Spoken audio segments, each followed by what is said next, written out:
Hello everyone, welcome back again. Hope you had a nice lunch. Now we'll kick off now with our next speaker. He's Tony Mail. He is a European retail leader from the Cognitive Solutions team at IBM, and he will be talking about artificial intelligence, and he mainly works with retailers across Europe to help them find new value with cognitive solutions. And so, please welcome Mr. Tony Mail.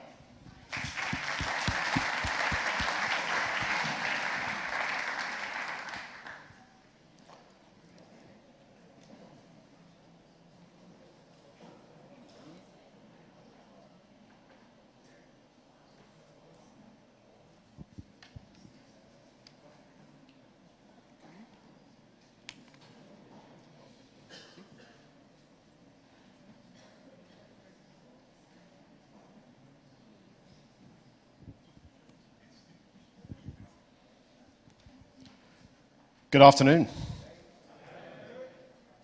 Good lunch? Listen, real pleasure to be with you today. Thank you for that intro. Let me just tell you a little bit more about myself. So I lead the retail industry for IBM in a bit of IBM which we set up in January called the Cognitive Solutions team. And our mission is to help companies make the best of artificial intelligence and solutions such as Watson to basically deliver more value. And what I wanted to do was just share with you over the next sort of half hour, 40 minutes, some of my personal experiences and some of the use cases and examples that I've seen of artificial intelligence and what it can do for business. So I'm very much about trying to highlight to you the business value, and also, well, why is artificial intelligence the rage now? Why are we talking about artificial intelligence and cognitive solutions now? So what's different? What's changed? So I actually had to put my own profile into the Watson medicine because I've got quite a varied background. I started in banking. Used to work for a major clearing bank, and then I went into retailing, and I was head of trading and merchandising systems for a large grocery company. And then I've been in consulting for many years with PwC and IBM. And I've just spent the last 2 years at Oxford University with doing a diploma called Innovation and Strategy. So if there's one thing I've learned is that actually I don't know all the answers. So there is a solution out there called Watson, which some of you may have heard of. And one thing you can do with Watson, which is quite fun, is you can ask it to assess your personality. Now, I deliberately made that difficult for you to see because I wasn't very happy with the results. But what it actually does is it can also match you with people who have a personality like you, which is pretty scary. So I decided not to do it live. I did it this morning, and I put in my Twitter handle. And it matched me with a sports person, so I was very pleased with that. Unfortunately, I love rugby, and it matched me with a tennis star. But luckily, it matched me with a winning tennis star of Andy Murray. So it's amazing with the psycho-linguistic profiling, and I'm going to show you some examples of that in a minute. Some of the insights that we used to have to fill in, Myers-Briggs 20-page questionnaires, and if you've got enough data out there on social media, this solution can actually give you the same kind of insights. And I want to talk to you about how do we leverage that. But I come from IBM. Some of you may know IBM. I guess some of you have heard of IBM. Let me just run this for you.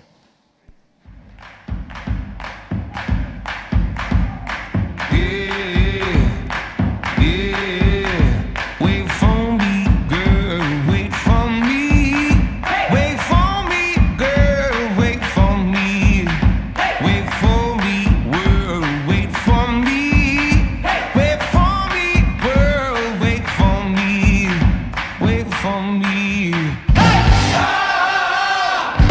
Ah!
So, what an exciting time we're in at the moment.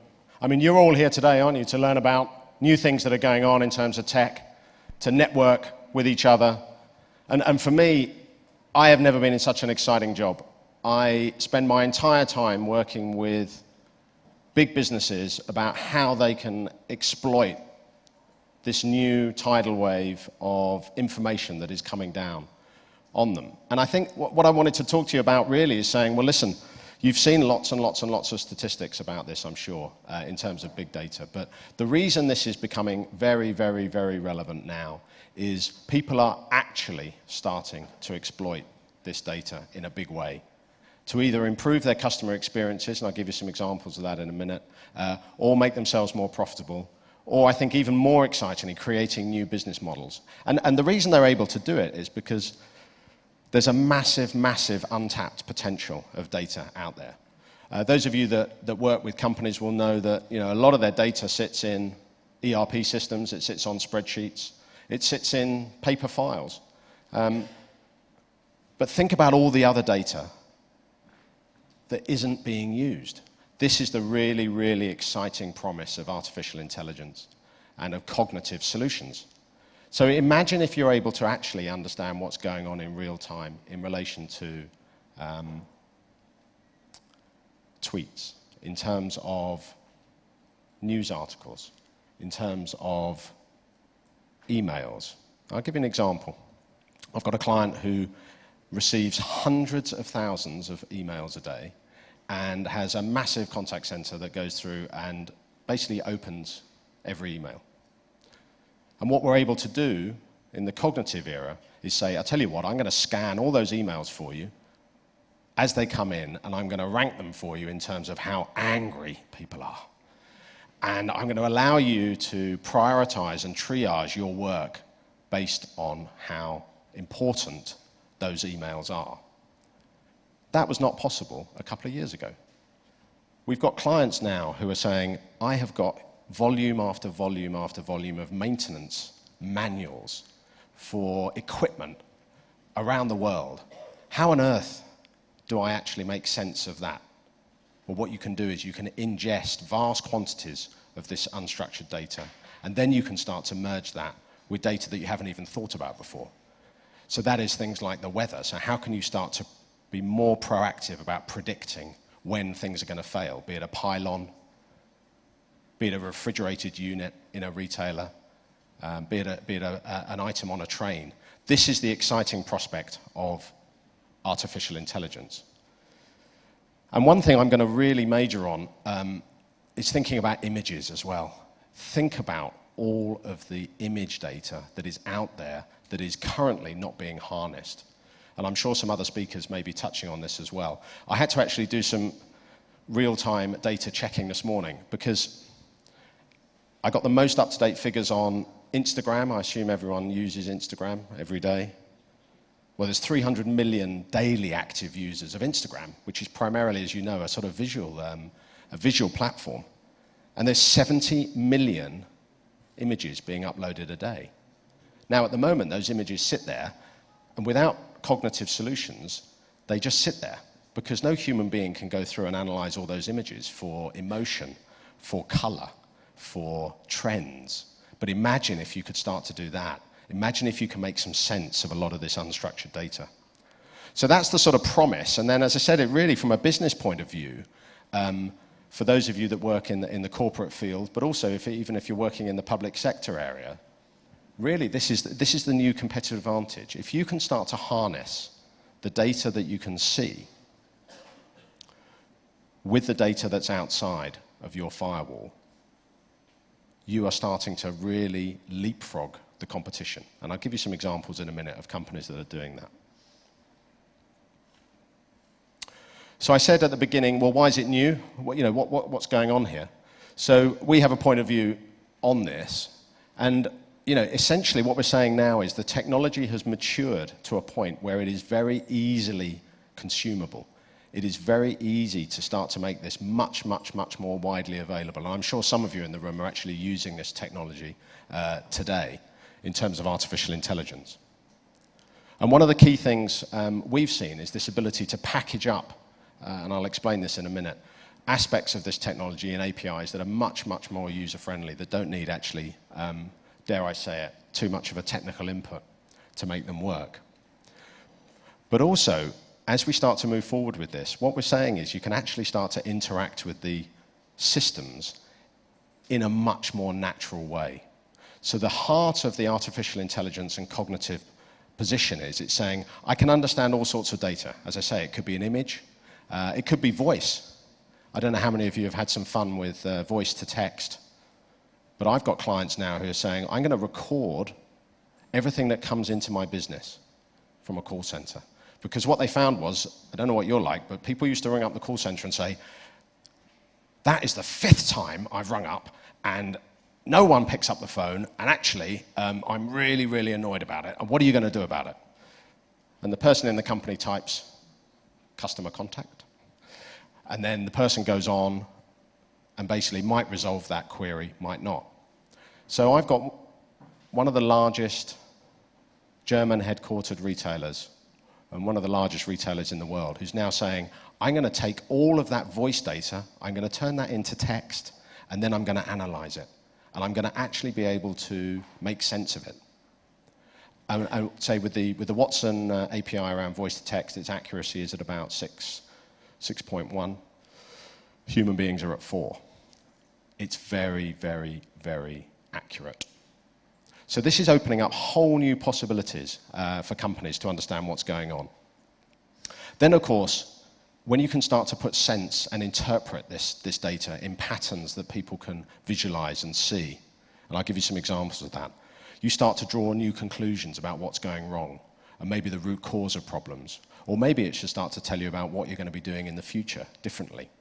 So if you can understand trends, maybe you would buy different types of clothing, maybe you would buy different types of food, and I work with retailers across all different segments who are looking at this, trying to say, well, how can I buy more winners? And this applies across every business. And then the idea of learning. So the ability to actually not have to continuously reprogram, but depending on the level of machine learning that you're applying, obviously initially there's quite a significant amount of assisted machine learning, but once you start to build in that natural feedback of learning, then you're basically able to automate tasks that previously human beings were doing. But more than that, I think actually some of this is doing things that human beings can't do. So there's a phrase in English, cognitive bias. And unfortunately, I've been told we've all been born with it. And it affects everything that we do, and we can't not be affected by it. It affects how we hire people, it affects our emotions, it affects how we react to things. It also affects how we make recommendations, how we actually decide to do things.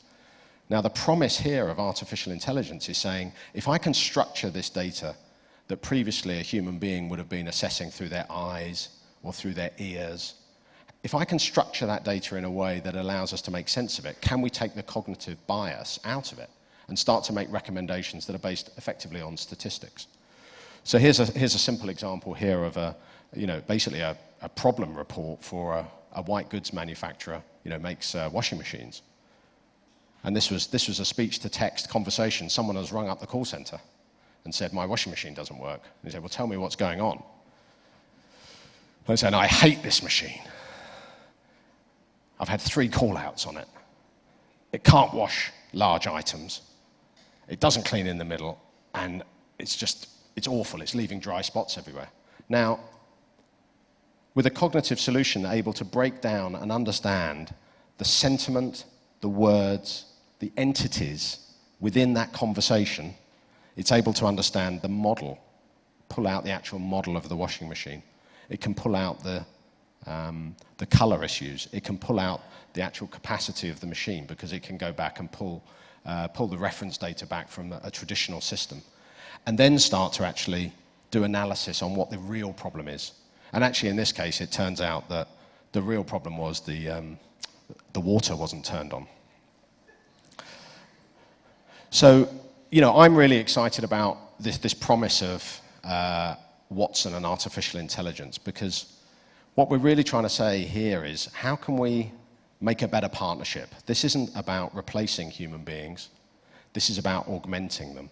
This is about augmented decision making. This is about making better decisions. And I'll describe a little bit later some of the work we're doing in healthcare and with oncology in the treatment of cancer. This isn't replacing oncologists. This is saying, how can we make the best oncologist even better? And I suppose one thing I want you to have a think about is anything that you can think of that is an expertise-based problem. How could you scale that? What are the potential if you could actually scale that human expertise? So I know there's a few technical people in the room, so I don't want to get too much into the details of it, but I did want to just pull out just some really simple examples for you, for those that aren't familiar with this concept of some of these artificial intelligence APIs.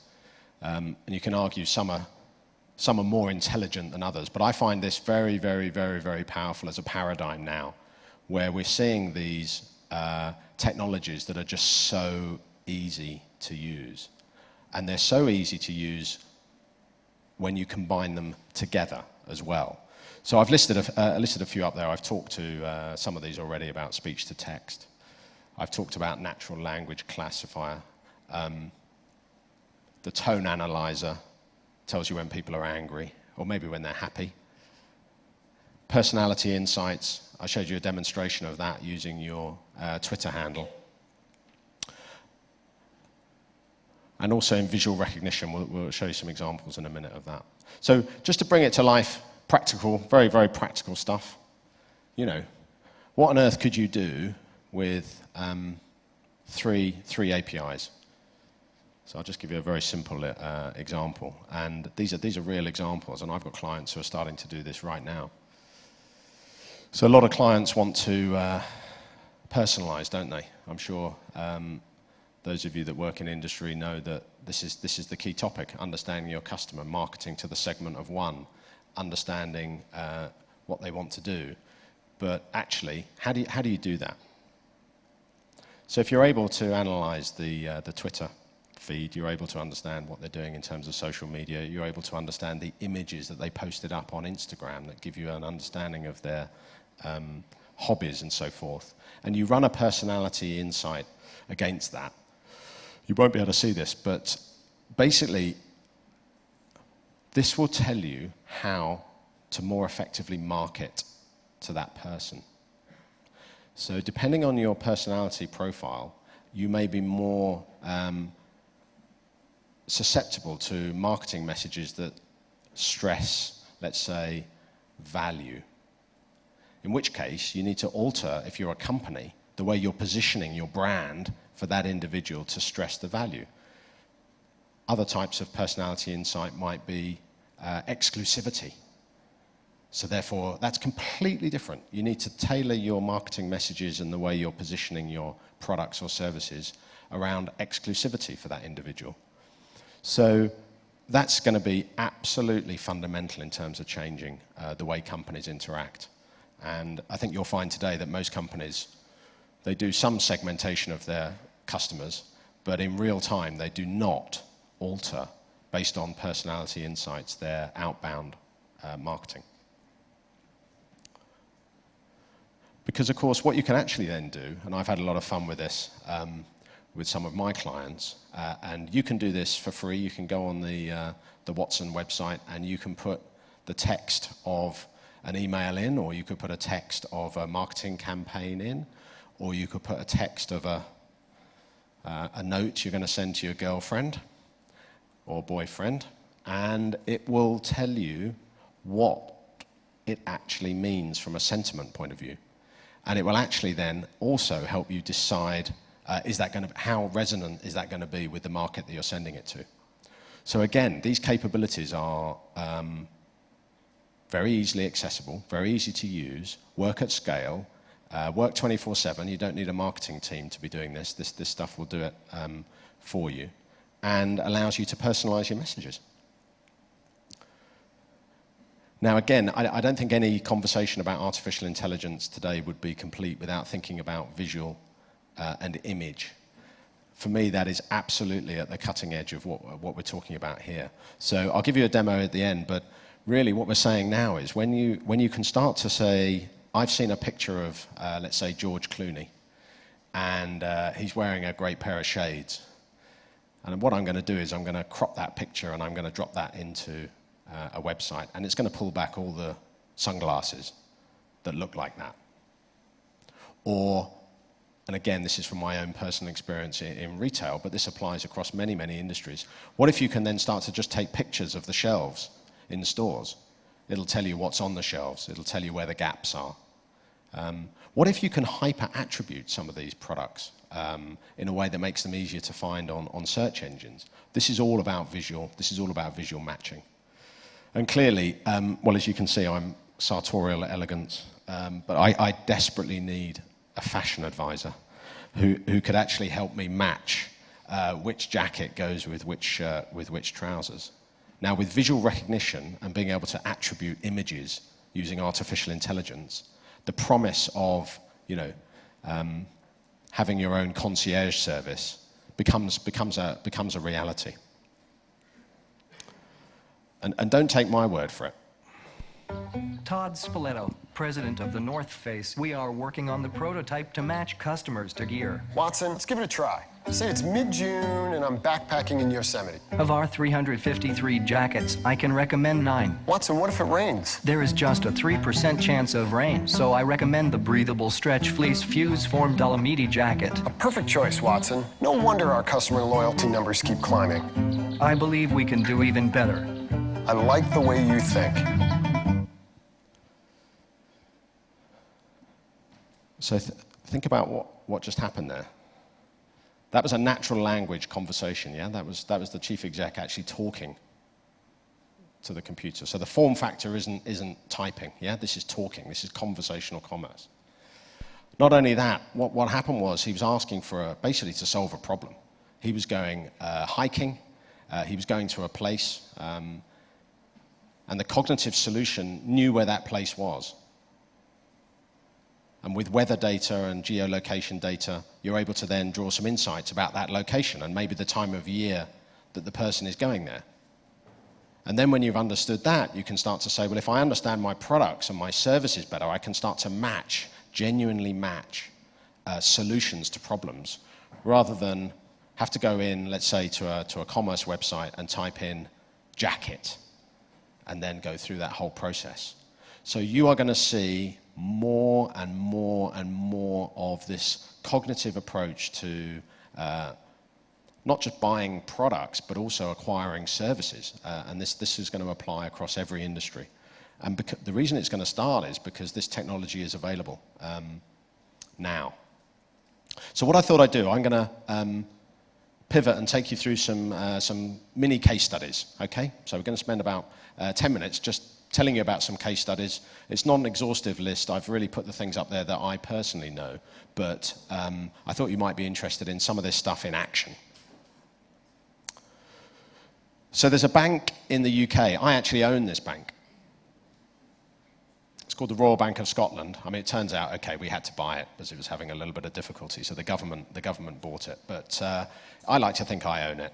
And what they've decided to do is, and this is banking, okay, so this is a bank. And I used to work for a bank that was founded in 1764.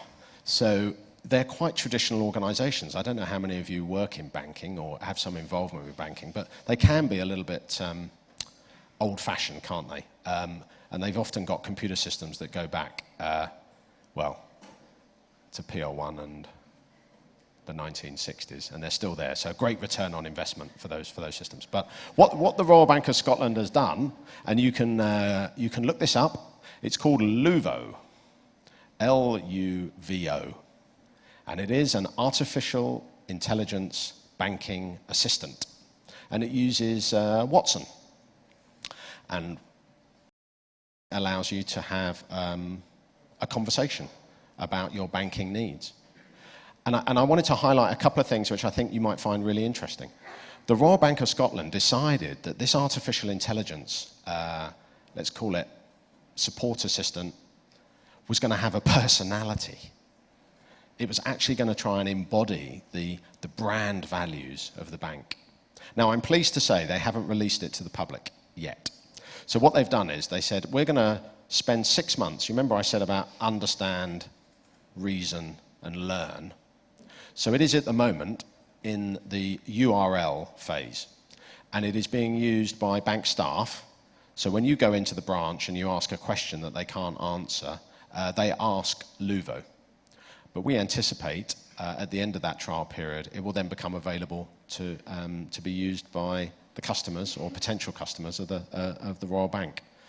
And what's really interesting with that is that this was a case of trying to support the staff, because often people would come in with a query about a product that, frankly, that member of staff didn't know anything about. So it saves them having to leaf through lots and lots of pages of material. It goes straight to the answer, and then if it hasn't got the answer, it tells them where to go and find it.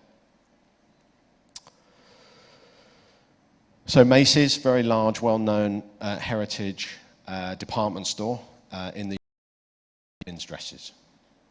But more than that, because if you remember what I said about what's different, because you used to be able to do this with decision tree software that's been around for 20 years that allows you to have yes/no answers. That's a very, very established technology. But what you can do now, instead of having a rules-based engine that needs to be programmed for every single branch, you can ask it a question like, I'm going to a wedding. And Watson behind is able to interpret the sentiment of that. It knows that you're not actually getting married, but it's going to recommend you to formal wear. And it tells you where the products are, what floor they're on. You could also check your stock. You could say, where's my delivery? You can check pricing and that sort of thing. And that was developed in 3 months. So if you start to think about these things more deeply, start to say, well, hang on a minute. So I can have a conversation in natural language with an image or, well, hang on, it could be an advert. So guess what? Be afraid. Be very afraid. Cognitive advertising is here. Very soon, you're going to be able to interact with display ads. You're going to be able to ask questions like, well, does that come, can I get that in a blue? What sort of speed does that Ferrari do? I can see some of you in the audience are that type of customer. And we're working with some of the biggest consumer packaged goods companies to bring this to life, because if you think about it, if you've understood personality of the person as well who's then asking the questions, you can then tailor your responses to be more effective. So I think that's another thing for you to watch out for. You're going to start to see a much more interactive world. And the reason it's happening is I don't need to hire 1,000 marketing people who are sitting there responding as people are asking it questions. This is about scaling human expertise in an affordable way. So in New York Fashion Week, earlier in the year, the first cognitive dress was launched by Marchesa, one of the design houses. And this was saying, how do we look at our entire business and use a lot more unstructured data to decide and make decisions about what sort of fabric should we use? What kind of silhouette should it be? What do we think is actually going to embody our brand in the best way possible? So this is augmenting high-end design with artificial intelligence. And actually, as a bit of fun, I don't know if any of you saw this when it happened. I was fairly nearby at the time. It caused quite a big splash. So the dress itself was also cognitive. So we somehow managed to wire the dress into the internet and then had basically a sentiment color scheme going on. So as people were reacting favorably or unfavorably to it, the color scheme of the dress actually changed, which is a bit of a gimmick. But what I want you to think about is, wow, well, if you could do that for designing a dress, you can do it for designing a car, can't you? Or you could do it for designing any product. So obviously today designers have influences from lots of sources, but how could you make it even more effective? How could you take out the cognitive bias and make it even better?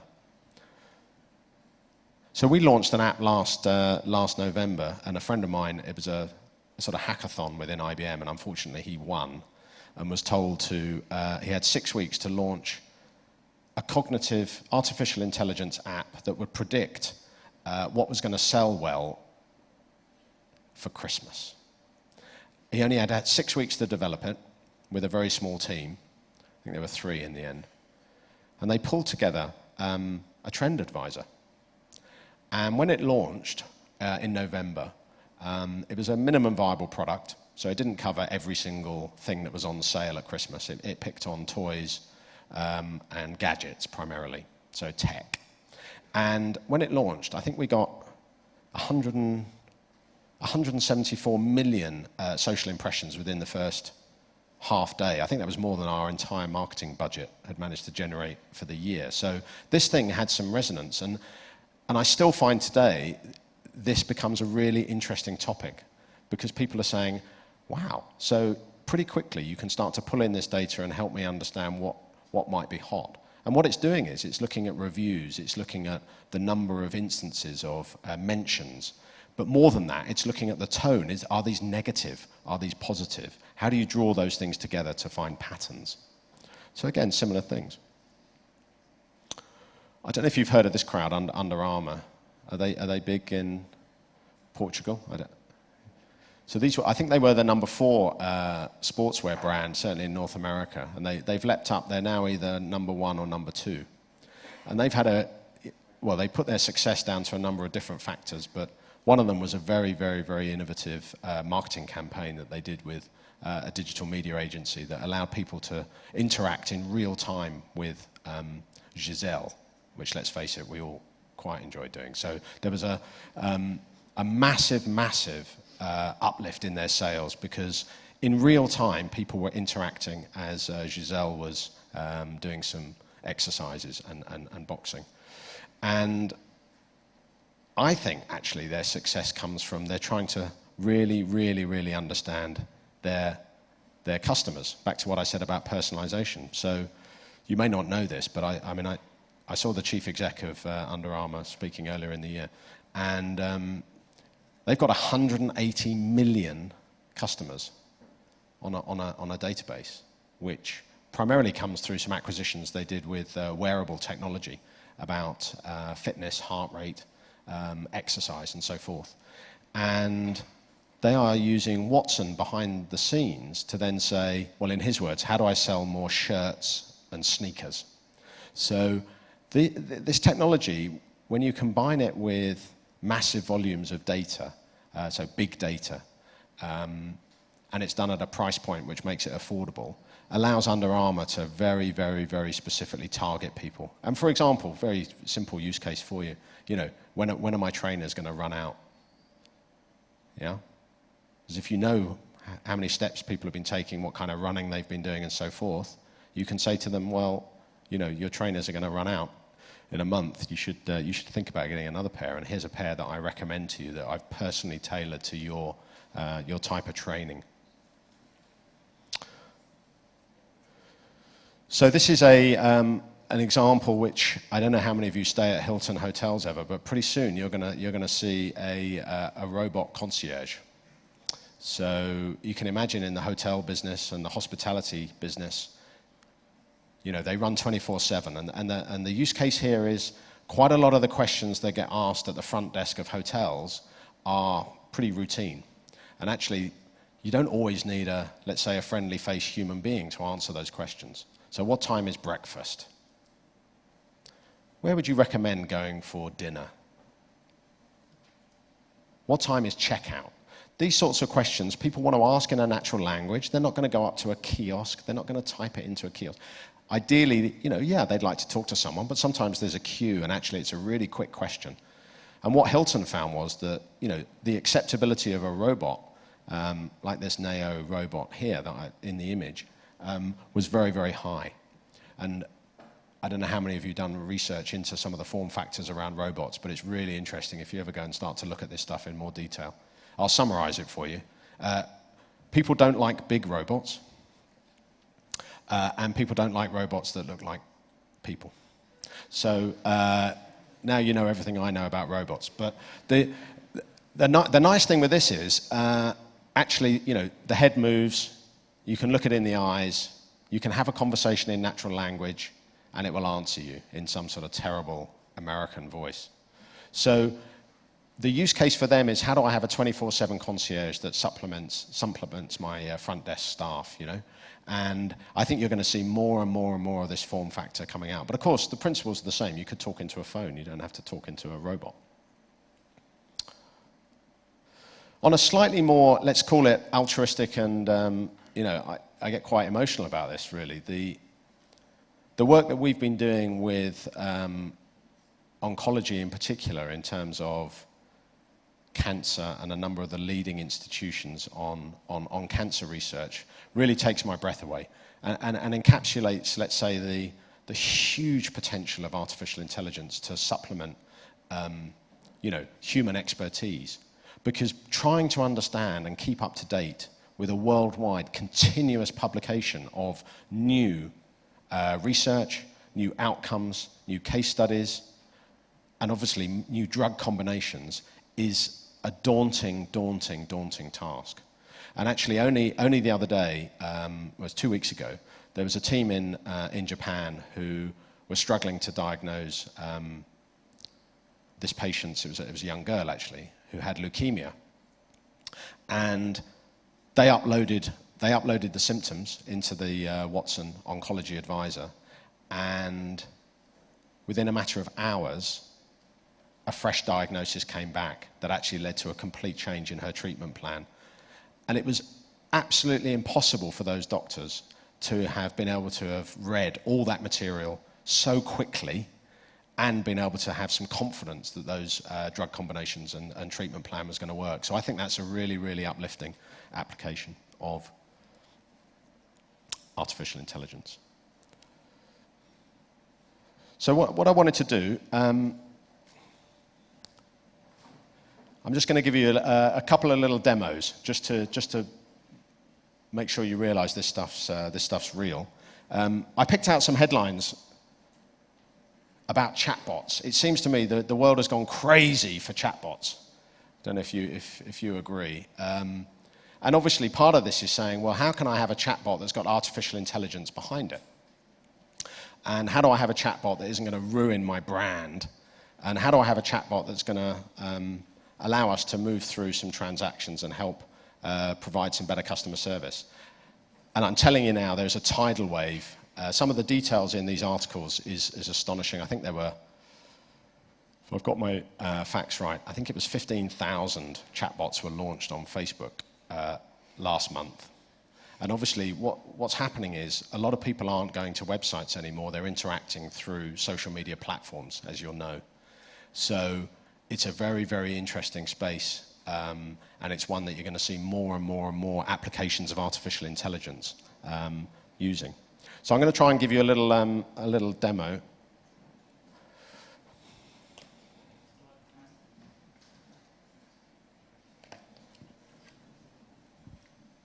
So this example, so it's live. So we'll, if you could all do me a favor and cross your fingers.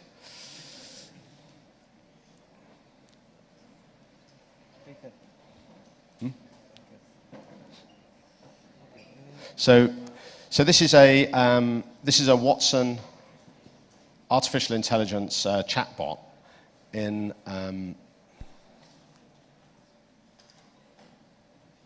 the banking space.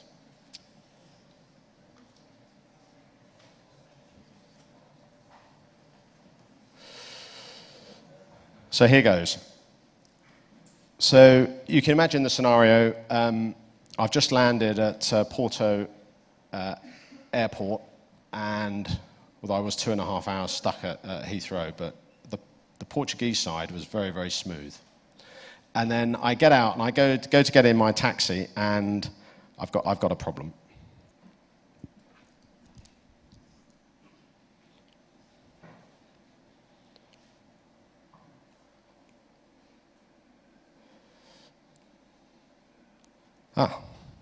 So it's picked up where I am. Trust me, none of this is programmed. This is just live. And I've got my sunglasses ready. The only problem is I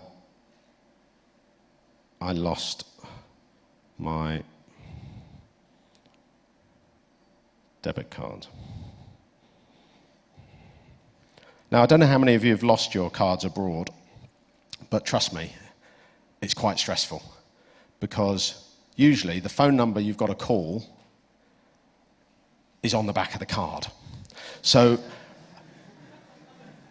what's quite great with this is, if you haven't managed to lose your phone as well, you can have a really quick interaction to sort it out. So it's asking me, you know, is it my current account? Is it the actual?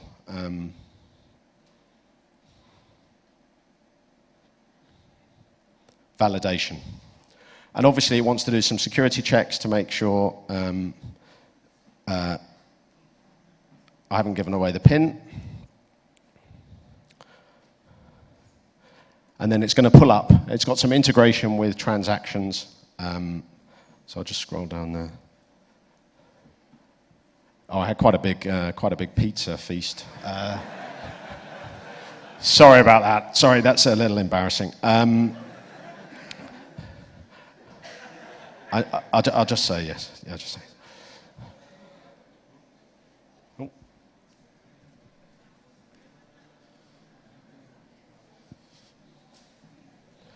I think the pizza has caught up with us. Oh. Power? No, power. Is the battery gone? What's the power? You got a cable? It's same. Yeah. Right, bear with me. So, just talk amongst yourselves. So, it's managed to crash my Mac. Here we are, right.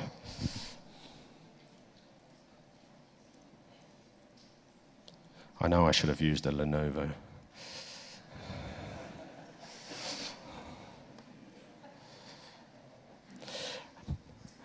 Okay, so one thing we found is, look, simple transactions like this work really well, but also people do sometimes ask some silly things. So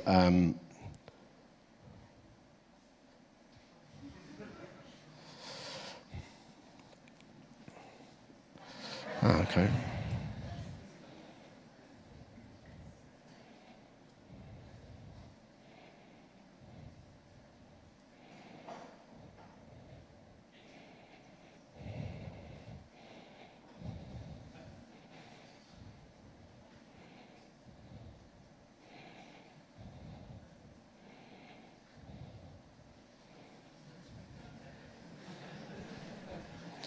I know, it's broken it.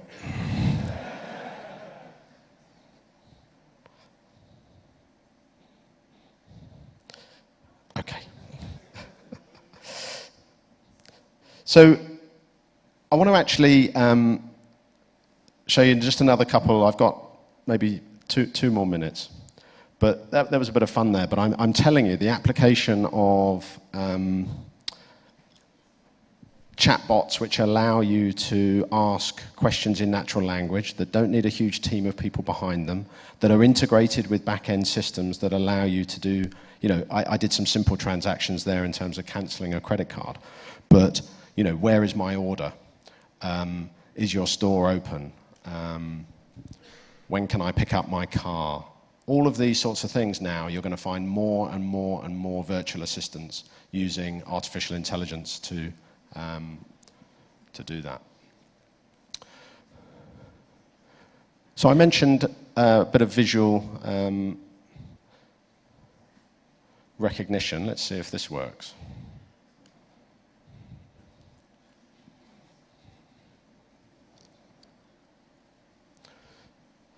So next time you're out, I wouldn't recommend doing this, but I mean, you could actually take photographs of people in the street. Or maybe you like a pair of shoes somebody's wearing, or maybe it's their handbag, and you take a photo on your iPhone, and then you just pop it in. And this stuff is going to become more and more and more common, allowing you to use this to help you have an easier life. I'll give you one more example before I open it up to questions, because I know I'm sure there's a few questions out there, but this is quite a fun one. So this matches you with designer brands. Now, unfortunately, it doesn't pay for them, but let's just try it. Let's just see what.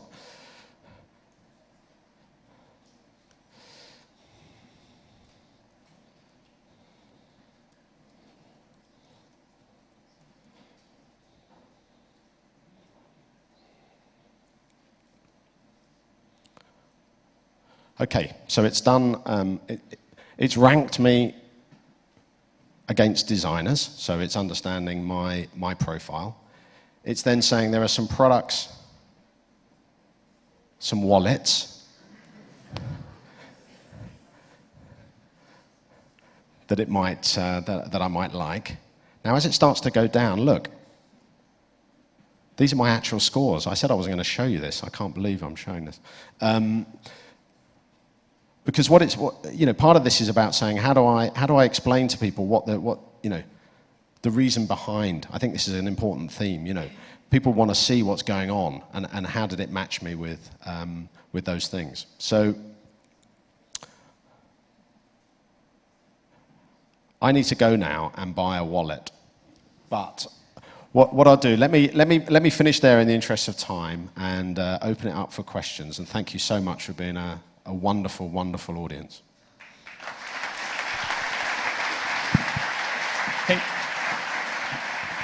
Hey, so unfortunately, we're not by Tony's fault, but because we started late, we won't have time for questions.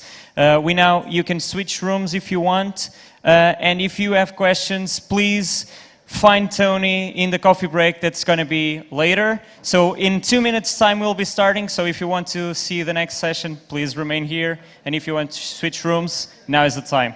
See ya. Thank you, Tony. Pretty.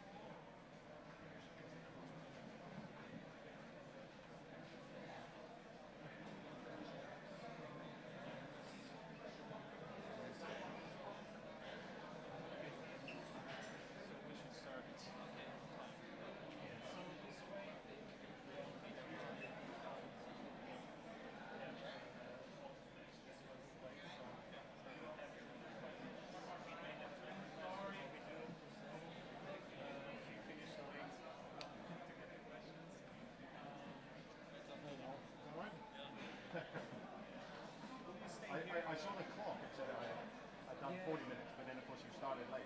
Yeah, so it was okay. Yeah, that's why I said Yeah. your fault. You should have done it. Yeah, no, it's fine. Yeah. So, yeah, will you stay here? Okay, so they have questions. Can find you in the hall. Is there coffee upstairs? Where's the There's coffee station? yeah, there's here where the companies are, where most people hangs out. There's room out there. There's like a coffee shop on the street. There's bars outside. There's a restaurant upstairs. Yeah, just ask someone. Are you on now? Is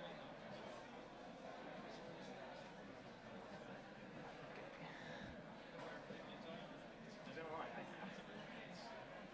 You can only talk about what you whether they're interested in it.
audience, you can just hear it clearly.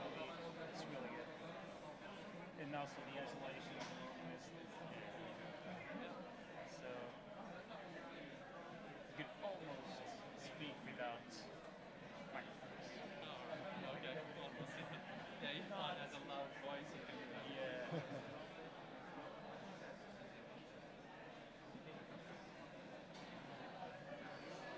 you have by any chance just a PowerPoint, just in case? Yeah, we can get that for you.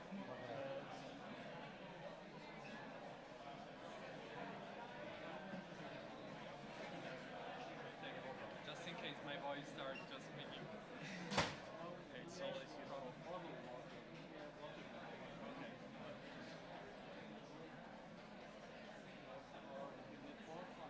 I don't think so. Later. Yeah. Some people I drink before speaking. Then I don't know what I'm gonna say. We got it.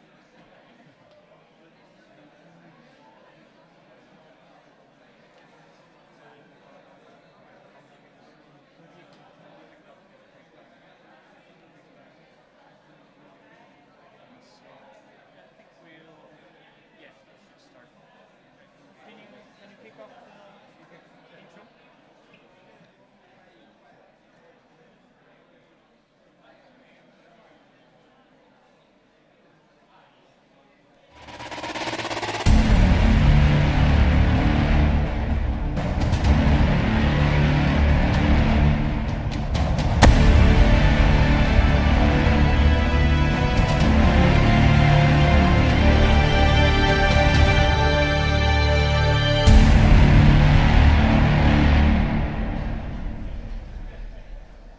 Well, welcome again to everyone who possibly was on the other room. So now so first of all, we're going to our fifth talk now. Who is liking the conference? Please raise your hand. Not bad, not bad. So this is probably, you should be getting tired any minute now, but after this talk, we're gonna have a coffee break. But before that, we're going to have an amazing talk. It's by Luca Colacciani. He is a senior director for web experience at Akamai.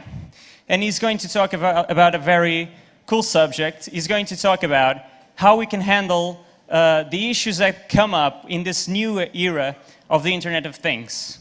So, guys, everyone, please give a hand for Luca Colacciani.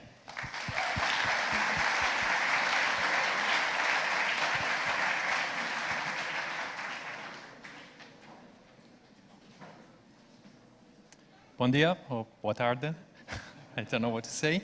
Thank you very much, first of all, for attending the conference. It's a pleasure for me to be here in Porto. This is my first time in Porto. You live in a beautiful city. I will be back. So let's start with the slides. So the talk is from Internet of Information to Internet of Experience. Let's see what's going to happen. I want to give you a glimpse of the future, what we're going to see in the next few years, and what kind of threats from a security perspective we're going to see, and what the new Internet of Things world is going to do to the Internet itself. So first of all, a little bit about myself, so you know who I am. Here you can see a few things. You can see cauliflowers. I like cauliflowers a lot. Not really. I actually studied mathematics, and I did a theory on fractals, and cauliflowers are sort of fractals. And here you see soccer. I applied the theory of chaos theory and social network to soccer matches. That was about probably 15 years ago, 16 years ago, before Facebook. If I had applied social networks to friends, I would probably be rich, and I would not probably be talking here now. And then these are the companies that I work for. So I work for SAP. I'm now working for Akamai. Before Akamai, I worked for Google. And I had my own startup, NetMiners, which miserably failed. So it's normal, startup fails normally. But you know, I learned a lot. So, I mean, what's my message is to you? If you want to try a startup, try it. If it fails, you will learn something. So you will always learn something from startups. Then Commodore 64 was my first computer. I still have it, still play with it. And my favorite game is International Karate, if you want to know. Okay, and then thank you. Thank you, guys. Thank you, Portugal. Yeah, I'm an Inter FC fan, soccer fan. Mourinho won us the Champions League, was from Portugal. And Joe Mario, since he arrived to Inter FC, we start winning games. We lost all the games this year. So, thank you, thanks a lot. You know, just produce more soccer player. All right, so let's start the serious stuff. Not really. So, long time ago, what happened? So there was a Heliot computer in 1958. So it was in Boston, and that's how they delivered a computer a while ago. There was about 150,000 euro. That was the cost of that computer. And that's back today. Same place. This is the BlackBerry, the Raspberry Pi, sorry. And this is the size of computer right now, which is as powerful as the other one. And this came free with a magazine. If you, yes, I know. If you were in UK a few months ago, this came free. Of course, the magazine was sold out and everyone wanted one. But you can do really a lot of stuff with this one. You can actually run MAME, that is a simulation of old video games, and it runs all these little machines. So these are really great stuff. So now 353,000. Who knows what this number is? Okay, this is the number of children born every day on Earth, according to UNICEF. That's a big number. I didn't know that 353,000 new, really little babies a day were coming to this world nowadays. And look at this other number, 5,332,000. What's this number for you?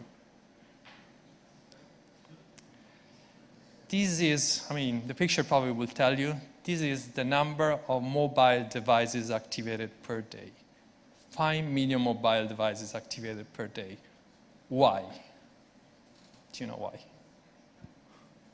Okay, I might have an answer. Look at this one. Just go to Amazon. It's Android phone, €7, $6.99. You can buy an Android phone for $6.99 nowadays. It's just, you know, like contact lenses, you use one day and then you throw it away. It's really easy. And this is as powerful as the first iPhone that was launched on the market, but it costs only $7. If it's on sales on Amazon, probably it's $3.50. So you can get two for the price of one.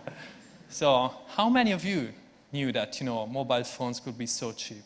Can you raise your hand? Okay, all right, good. So probably many of you would have seen this slide. This circulated on the internet for a while. I just put it here because you can see here around the year 2000, something happened. And yeah, what happened was actually that the phone changed from being just a device which people just communicated to a communication device, from a consumption device, from an experience perspective.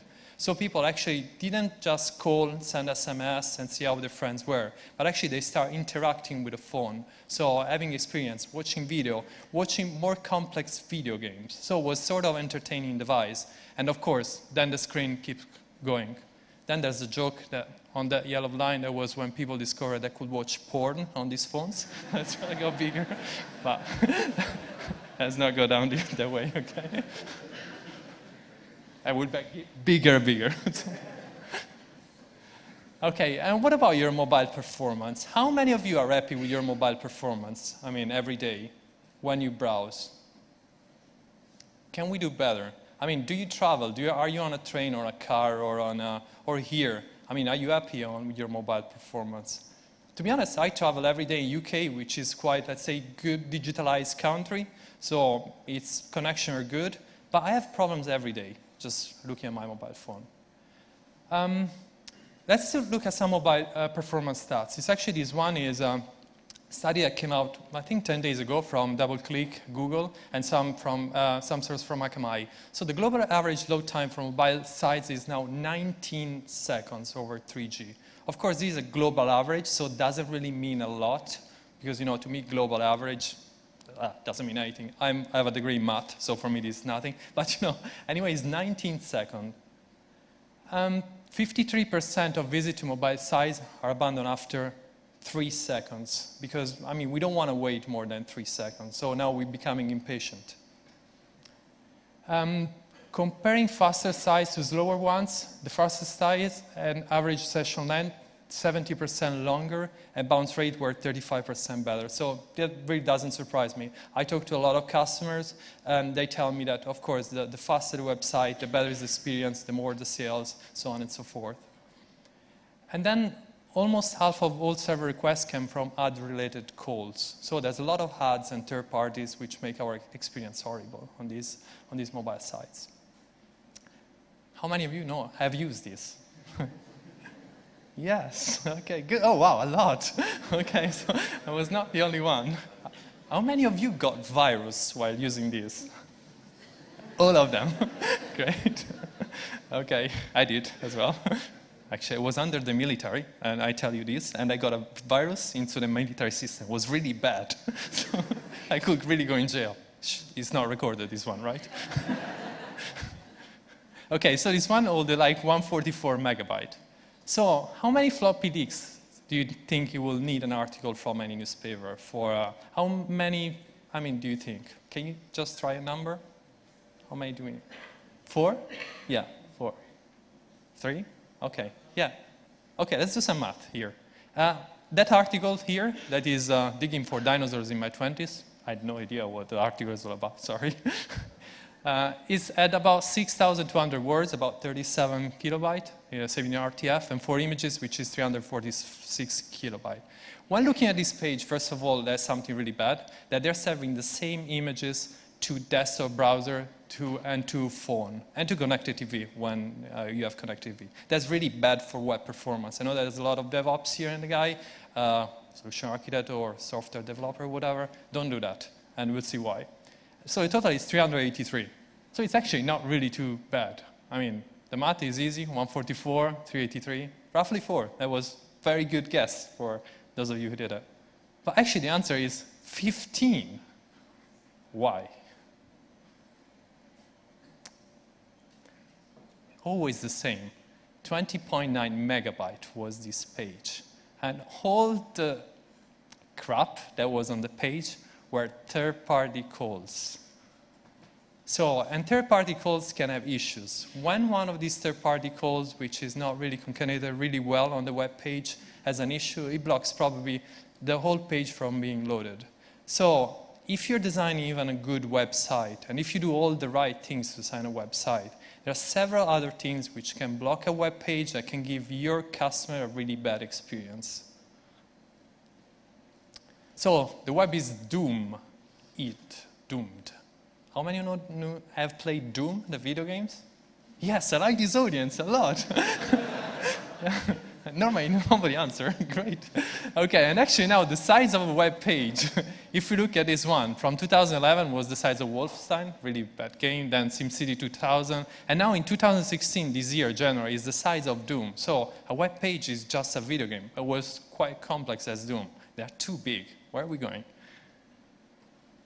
So what can we do? So just some tricks. So I work for Akamai. Akamai, as you know, probably is a big global company. We handle about 15 to 30% of global traffic, internet traffic, and I work in the web experience or web performance BU. So I'm responsible for Europe, Middle East, and Africa. So we can use H2. How many of you work somewhere and they use HTTP2? Oh, wow, that's really bad. That's 4 people, 5, 1%? That's not good. Start using H2. It's something cool. So this is the H2 adoption. This is Akamai stats. So our customers that are using this one from June was 311 customers. Then we are up to 500 customers. So that's, people are this is in production. A lot of them are trying really them in staging environments, so in other production website. And sometimes, you know, H2 performance is not really, I mean, I joked before, it's good, use it, performance will be better, page load times will reduce. So normally that's what I've seen around Europe when customers use this one.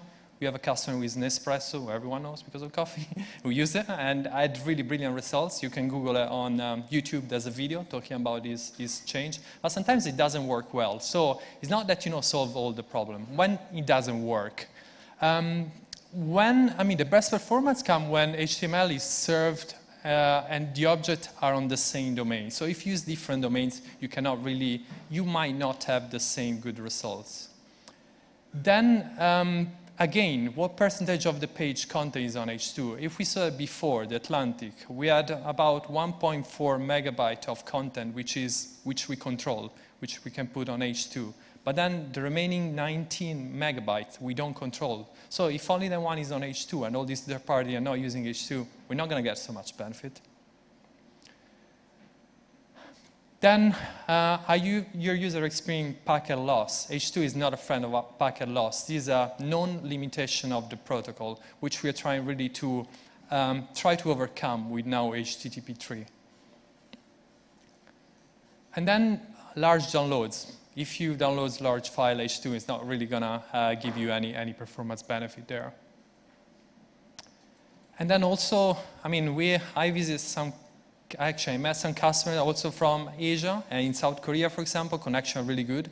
You have 100 megabits connection. When the connection is extremely good, you're not really going to see the difference. So these are the things that you need to be careful of. But Facebook is using H2. In this case, using server push, and is optimizing image and video delivery. And I say that, that faster image load times 15% less on time to first byte. This is a tweet from Ilya Grigoric, which I recommend for whoever is in web performance. If you don't follow it, just follow it. He's the head of web performance for Google. He's a really clever guy. And so Facebook is using it. So what you can do, actually, how to also, apart from H2, we were talking about mobile, other kind of mobile optimization that you can use. So if you have a mobile app, you have API calls there, optimize API. Meaning you can cache, you can accelerate, and you can compress them. Then reduce the number of HTTP requests. That's also very important. Use a content delivery network, because that will help you reduce the latency. That's really, really important if you use it. You don't have to use Akamai. There's free one there, whatever. So we are the best. And then optimize images for different situation device. If you see here, now here you cannot really see, but according to the different format of pages that you serve. For example, if you start with a JPEG and you start serving a WebP to Chrome, Android, or Opera, you will get a 30% roughly of byte saving there. So that means already, if you optimize your images, you're going to get some performance benefit there. The same with Explorer, when you use a JPEG XR, and iOS and Safari use JPEG 2000 there. If you use the right image for the right browser, you will see performance benefit. And also here, you can do that manually, or you can use some automated solution to do image optimization. These really help, especially with mobile, in poor network condition. So let's talk now about, the past, what we've seen, the future. Today it's interesting, I just read that there's a rumor that Google is going to acquire Twitter, so I don't know where we're going to go. But the first wave of internet was when we built the internet. So it was Cisco, IBM, Microsoft, Intel. That was the time that I started using internet. It was about 1993. I was using a Lynx browser on a Sun machine. Then I upgraded to Mosaic, black and white, nice. And then the second wave was when there was network economy and mobile revolution. So in this case, it was Amazon, Google, Facebook, Twitter, and Apple. And the third phase, which we're going to see right now, is going to be the Internet of Everything. So connectivity everywhere, smart sensor, artificial intelligence, like the previous talk, which was great. So intelligent chatbots, so connected cars. And we don't know who's going to really play in this space yet. There are a lot of players. If you look at the connected cars, there are probably 1,000 more startups working on this space. Let's see who's going to be successful. So now we are back to the future. Actually, today is 23rd, 2016. Let's go to 26th October 2020. Let's see what happened. I'm a fan of Back to the Future, so, as you can see. So you wake up in the morning. It's you're sleeping. You wake up in the morning. It's 5 a.m. Your smartwatch starts ringing. And it tells you that you need to wake up now because you will be happier during the day. Why? Because you look at your circadian rhythms, There's already some application that do that, and they wake you up when you're in not REM phase. So it wakes you up at 5 a.m., but actually your usual time to wake up is about 6 a.m. So what did the smartwatch did? Actually connected to Google Maps. He saw that there's a car accident on the way that you go to work, and he asked you really to wake up 1 hour earlier than that. So there are different things that already, smart devices can do. This is not science fiction. That can be done really actually today through API, easy. And then actually you wake up and you see this one. Actually the smartwatch booked a vacation for you this coming weekend because you're not happy. You're losing energy. You're probably using your smart scale. You scale yourself. You track your happy mood through an application or whatever. So it tells you actually that you need holiday. And it's not going to ask you for that if you don't want to. I mean, it's just going to book an holiday for you and you go there. And then you go to the kitchen and you have already your probably tea or coffee prepared according to the day that you're going to have. If you have a meeting probably in the morning early and you wake up at 5 a.m., so 1 hour earlier than usual, it probably makes you a very strong coffee. Otherwise, it makes you a light tea. These are connected kitchen, which is actually reality now, right now. This bloody fridge connected, tells you what to eat. I ate them. And then you go to your room. You go back to your bedroom, and according to the weather forecast, it will tell you what clothes you have in your wardrobe and what you can wear, what shoes to wear. If you have, he knows, he check on your agenda or your calendar, he check if you have meetings, and he suggests you also what kind of, if you need to wear a tie because you're probably meeting a bank or not, or just a t-shirt because you're meeting a startup. So these are all things that are possible today. And then you go to the car, Tesla, my favorite car. Don't have money to buy it, but one day, if my startup didn't fail, I would have had a Tesla now. So you go to your Tesla, and actually your Tesla, as soon as you go in the car, it just switch off your air conditioning if it's in the house, so through a Nest, or just switch off the heat if it's winter. And now Tesla is a very innovative company. I know if you heard a couple of days ago, they just installed the new features in Tesla, and now the cars that are left alone, abandoned during the summer, the temperature will not be able to go over 40, meaning that sometimes when those disgraceful things happen, people forget children on the cars or pets or whatever. Now the car actually will limit the temperature inside. So that's not going to happen anymore. And this is innovation. No other car manufacturer is doing that. I mean, they're thinking really They're just solving the problems that, when we look on the newspaper, we see child abandoning car and died because of that. So I really like this kind of innovation. And of course, the temperature, you can choose whatever you want, 35, 40, 30.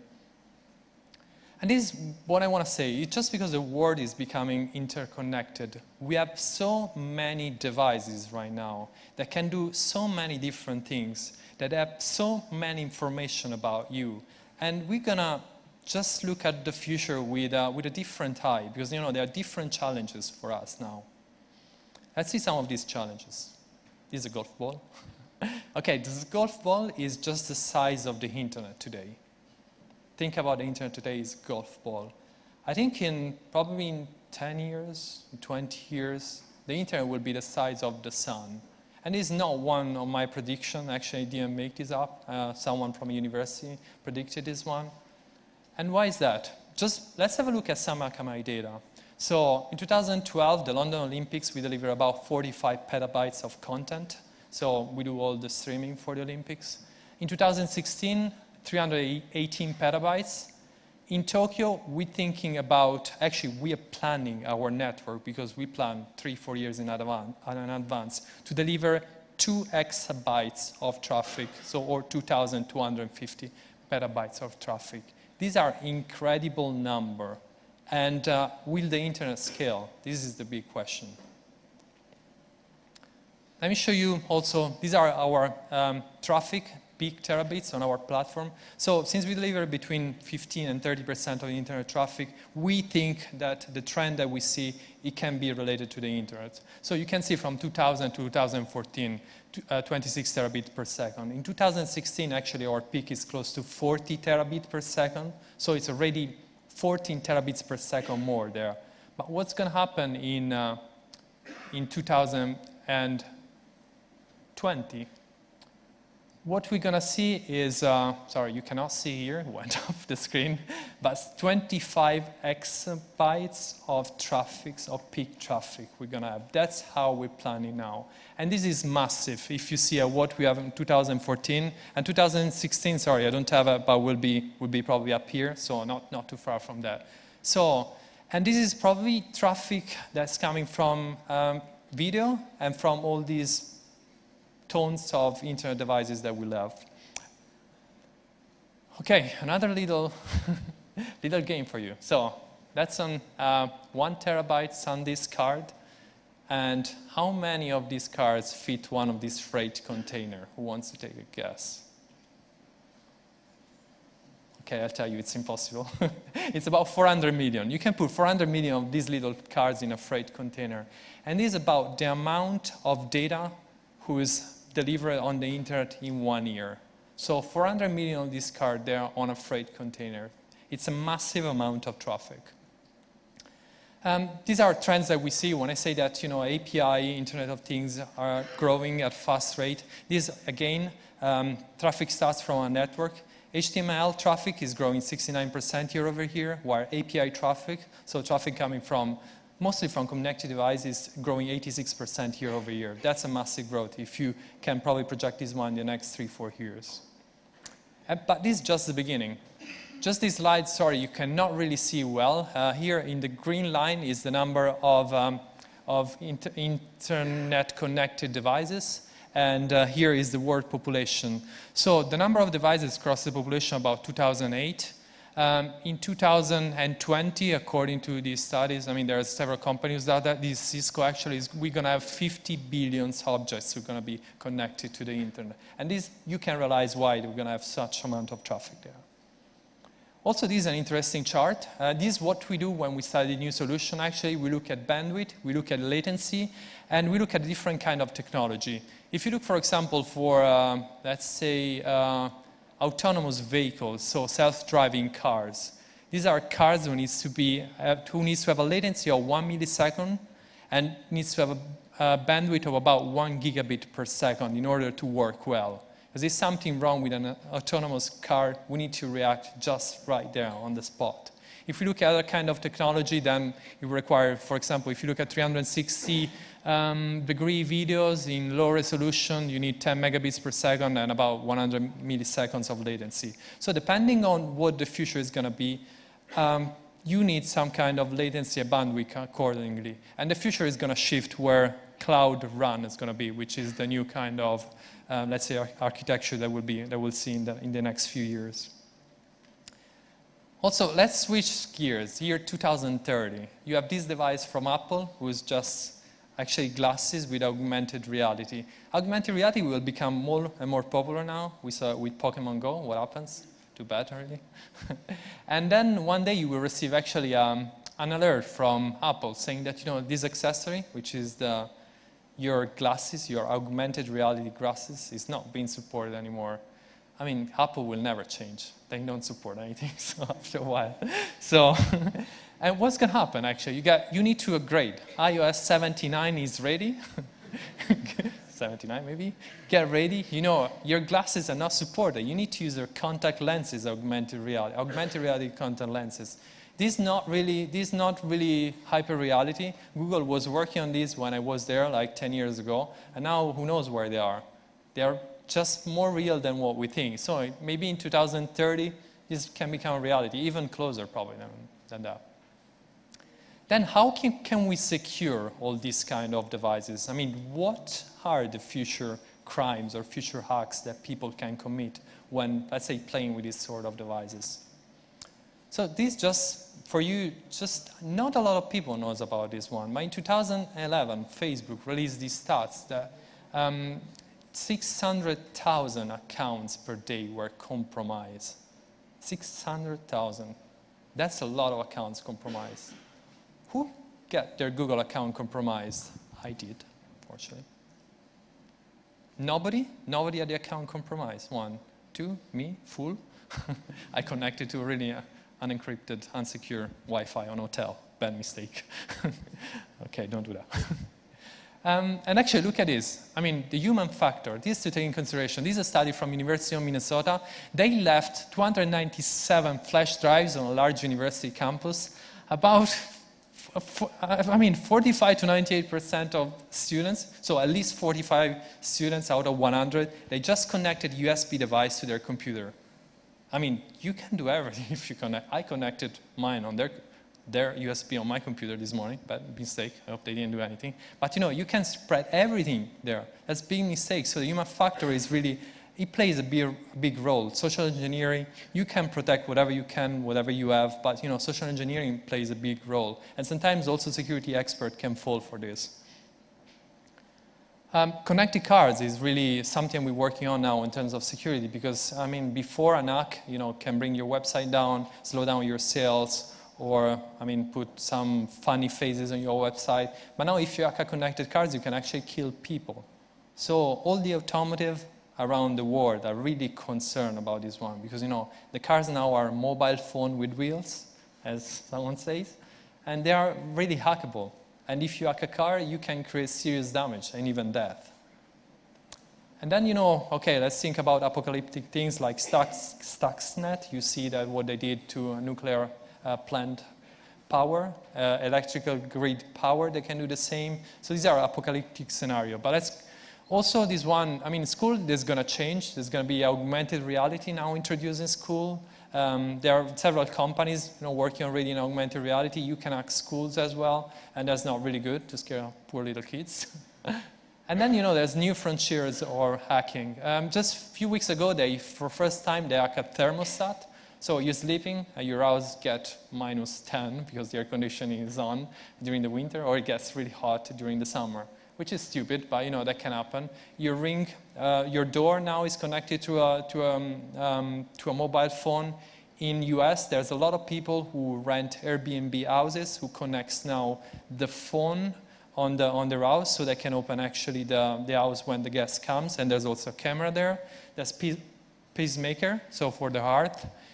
There's smartwatch who can be hacked, of course, connected fridge as well. And also there's a little device like that one, which I recommend to buy, is called Cosmo. It's a new robot coming in October who does sort of interacting things. You can hack really a lot of things. And for some of these, you can do damage, of course. Theft in case of an house. You can create discomfort in case of a thermostat, and you can kill people with a pacemaker. And fridge, I don't know what you can do, just probably defrost your pizza. No, actually, you can use fridge and other things because they are vulnerable just to conduct attack. A lot of these we've seen, since let's say we manage between 15 and 30% of web traffic, we also see between 15 and 30% of the attacks. And more attacks are coming to these stupid devices, unfortunately. And there's going to be a lot of them. And then the next frontier will be hacking your DNA. This is really scary. I don't know, it was a bad mistake. I used a website called 23andMe, which was founded by the wife of one of the Google founder. And it does just DNA sequencing. So you just send you spit on a little thing, you send it to their lab, and they give you your DNA. So this company now has my DNA, and they can do a lot of things because, if I'm allergic to something, if someone wants to kill me, it just can kill me, just putting that kind of food on the on my plane or when I'm eating or whatever. So this is something scary that can happen, and also government are looking at this one because you can kill politicians, you can use it in a various different way. How can we protect ourselves? It's very difficult. If you have a website, the best way to protect yourself is just get an anti-DDoS solution, put a web application firewall there in front of the website, and just try to do whatever you can to protect. But please be aware, don't just fall for vendors that go to you and they say, just buy our solution, you will have 100% full security. There's not such a thing as full security right now. Every system is hackable, every single system. There's the DEF CON a few years ago, they said, there are two kinds of companies, those who've been hacked and those who don't know that they've been hacked. And unfortunately, it's true. You saw the news about Yahoo. These guys, come on, after 2 years, they say that 85 million emails were hacked. Crazy. after 2 years. And if you're acting, I mean, just be transparent at least. Don't wait 2 bloody years to tell people. That's just crazy. So, I mean, little things that you can do to protect yourself are, just this is something that, I do that personally, so update software frequently. When my Mac or iPhone, ask me to just get an update, I get annoyed. iOS 10 was a pain in the butt. I had to reset everything to the previous settings, but at the same time, there's a lot of security features embedded there, because there's a lot of vulnerability which we, as a consumer, we're not aware of. So, just please update those bloody software right now, even if it's painful. Then, of course, update and use strong passwords. And here you can use also a password manager. I'm using myself. I don't know, people recommend it, people don't recommend it. We are sort of a security company, and most of us use it.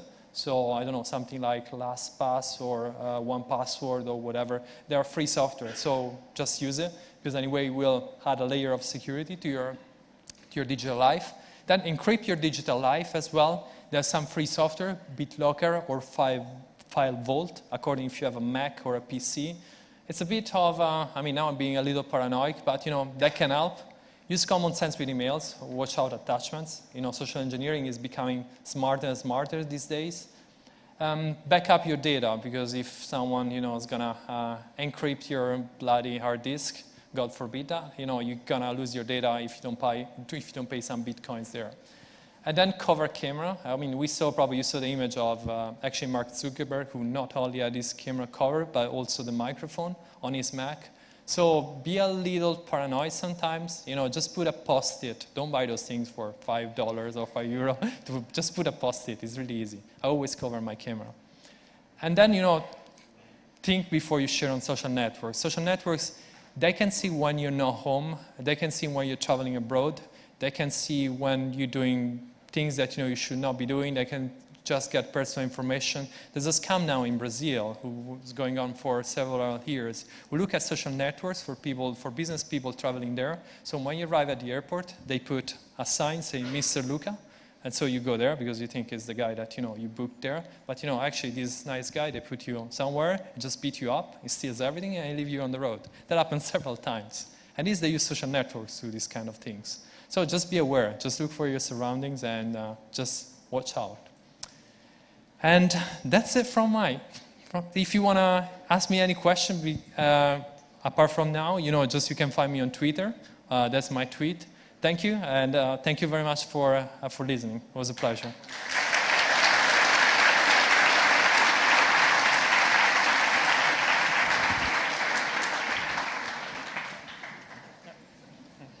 So we have time for one question. Anyone?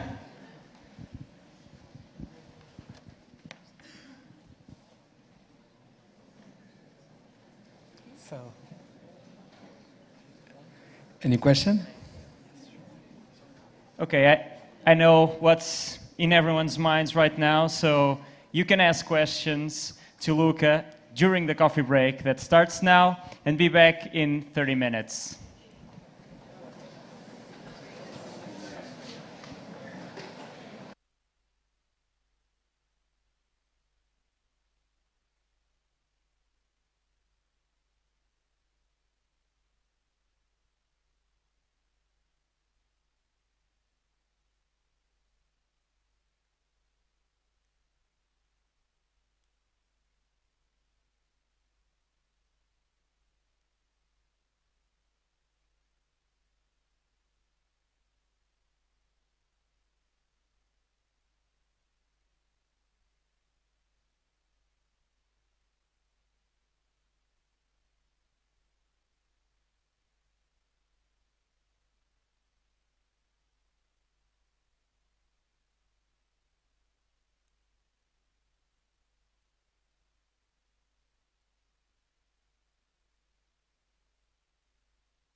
na última talk, quando disseste sim, sim, na última talk, diz que as senhas para a cerveja vão ser entregues à porta da sala.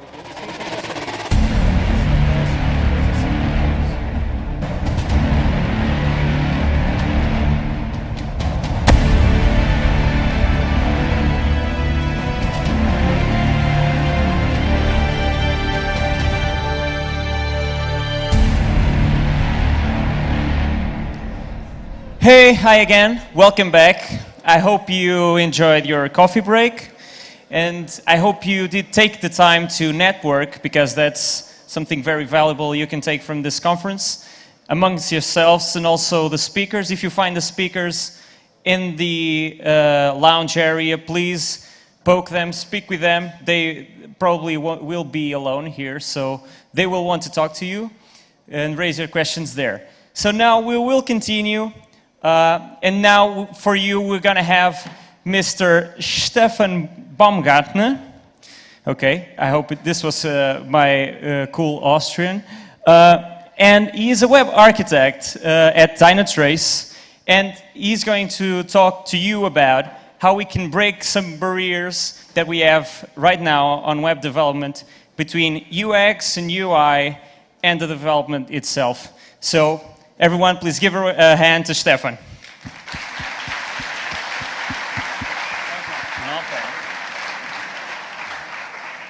All right, so, and also shout out to Nuno for pronouncing Stefan really perfect. He did really, really good. And it's not that an easy name if you're not German speaking or from Austria.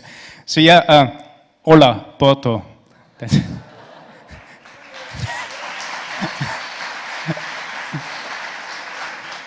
So this is everything I can do in Portuguese. And obrigado. And no, wait. Vino verde francesinha. All right. Okay, cool. All right, so yeah, as Nuno mentioned, I'm Stefan. With a book coming out later in October, I guess. It's also about front-end tooling, not francesinha eating.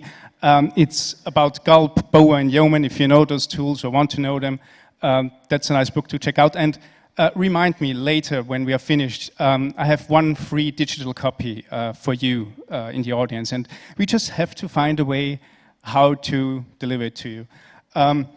Yeah, and today I'm here to talk about CSS and Super Mario, and it's kind of, interesting for me because I was giving this talk at the CSS conference, and I know, okay, this was a CSS writing audience, and at Porto Tech Hub, you just have everything. You have deployment, you have all those performance stuff that we heard, load shedding in the morning, we have native script and other parts. So who in here writes CSS on a regular basis?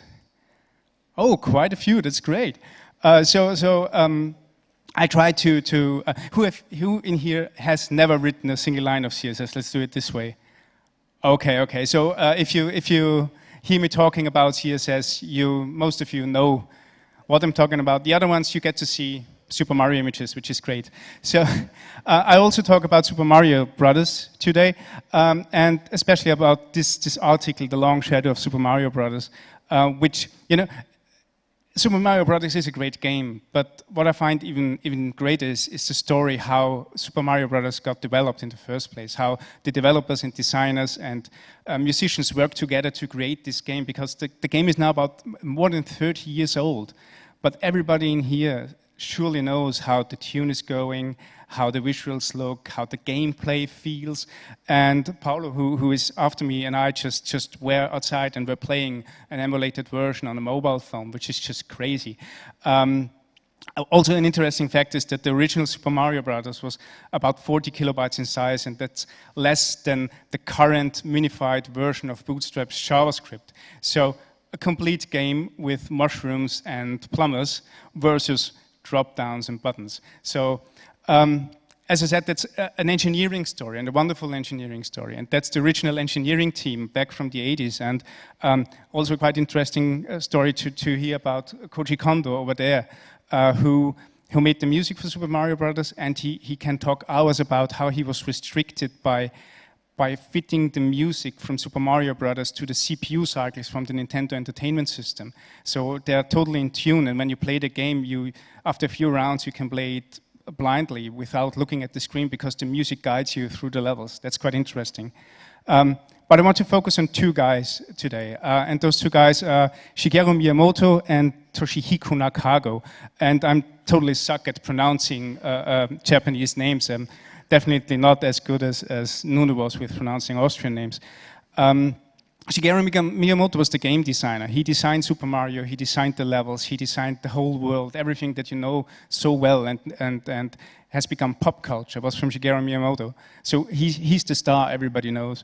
But Nakago also played a really important role in development because he was the one who created the system Super Mario Brothers ran on, and he created a very complex and intriguing system of how to create levels and how to put levels next to each other and how you put enemies onto the levels and bushes and bricks. And you recognize if you look close to Super Mario Brothers screen that the clouds are just bushes but in white or vice versa. So that's lots of tricks in there.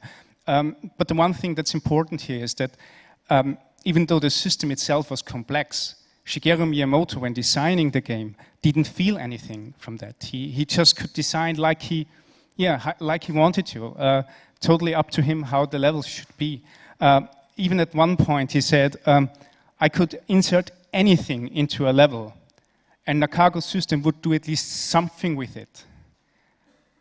So let that sink in for a moment. He could do anything with the level and the system would do something with it. That actually reminds me a lot of CSS. So I say Shigeru Miyamoto was the first CSS developer that there was. Which kind of makes Toshihiko Nakago the first JavaScript developer. But the thing is, Nakago provided something robust, fail-safe, and flexible, and easy to use. So this was a system that was just open to all the creativity. And CSS originally was designed in the same way. So if you look at the standard CSS syntax, it's rather easy to look at. You know, there's no rocket science in it. There's not even any imperative declarations or something like that. It's a declarative language that allows you to style stuff. So this is the syntax of CSS. And if for all those people who didn't do CSS in their life, it's more like from that thing, make this look like this and this look like this. So rather easy to understand. And back then there were just a few properties and they grew over time and now we can do a lot more. But when we're talking about that CSS is easy, yeah, in theory, CSS is easy by design, but how to apply correct CSS is actually rather hard. And every time you are out in reading about the newest methodologies and how CSS should be structured and should be used, everybody is concerned about the selector part, how to select the things that we are interested in. Nobody cares about how something should look like. That's rather easy, that's straightforward. So properties and values, that's the easy part. Selectors, that can get really, really complex. That's why, as an industry, we rely a lot on CSS methodologies. Who in here has heard of CSS methodologies like SMAX? Yeah, so this is a typical SMAX example where you have some layout classes and you try to create components, and components should be known to each other. There's an there's a next level to it, which looks kind of like this. Who recognizes this? Yeah, shout out, what's the name? Yeah, absolutely right, that's BAM. So that's also a way of how to structure selectors and apply lots of classes to it. So also a good way of structuring it both ways. So SMAX is more like where to put stuff in your file order, and BAM is more like how to create a component and how to create component parts. And the theory examples are always really, really easy. And when you go further and deeper, you realize, okay, maybe with our UI, they found a lot of exceptions and edge cases, and it might not be easy to apply. But yeah, that's a lot of time spent or thought spent on how to structure these selector parts. And it goes even further. So there's another methodology out there which relies heavily on tooling, which the markup looks something like this, and that's kind of crazy because that is just a class, okay? That's a border, that's a color with that color. I now forgot what that is. I don't know what TA means. Anybody knows what that is? Okay. I don't want to mock this thing, but you're lucky that you haven't seen this yet. That's called atomic CSS, and it scans your markup for such classes and creates classes in your CSS, so you just have the classes that you really, really need, and every class adds another property to it. So that's almost like writing inline styles, except you don't write inline styles, which is just, yeah, crazy. Speaking of the before mentioned inline styles, I'm actually not a fan of using inline styles. So who in here uses React? Okay, a bunch. Inline styles are totally on vogue with React, and they go this way of why use a style sheet when you can write anything in JavaScript and apply it inline, and why use media queries when you can calculate the stuff in JavaScript, why use hover states when you can use mouse enter event handlers in JavaScript. Well, maybe because it's not a good idea to bring all the styling information to the most fragile part of your application. Well, think of it what you like. So lots of CSS methodologies, OOCSS, that's object-oriented CSS. I never knew how that works actually. SMAG, SPAM, atomic CSS, lots of stuff. And all those methodologies rely on tools and rules. They are highly opinionated, so that's just an opinion from a company where it worked out. And it might work out for you too, but also it might not. So SMAX was promoted by Yahoo or by Jonathan Snook for that matter. BAM is from Yandex, a Russian company. Atomic CSS, I forgot the company to be honest. But lots of opinions for things that worked in their very special case. And the things you learned today from me also just working in a very special case, but they provide a different touch to it. So they don't, I want to bring you a little back from focusing on selectors too much and go more on the property level. But what all methodologies agree is that it's all about keeping specificity to a certain degree. Don't mess around with specificity. You know, specificity is if you have a selector someplace and a selector someplace else, you never know the outcome because the browser does something weird in between. You can calculate it, but it's really hard to maintain.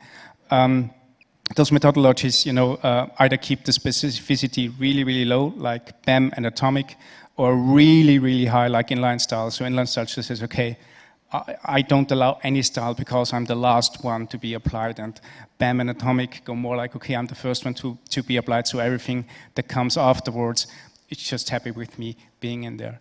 The consensus from all those methodologies is that you should avoid specificity chaos, okay, kinda, and they restrict you in using the cascade or using inheritance, two key features from CSS that are actually quite useful if you used right. So I'm not sure about methodologies who prevent me from doing something by design.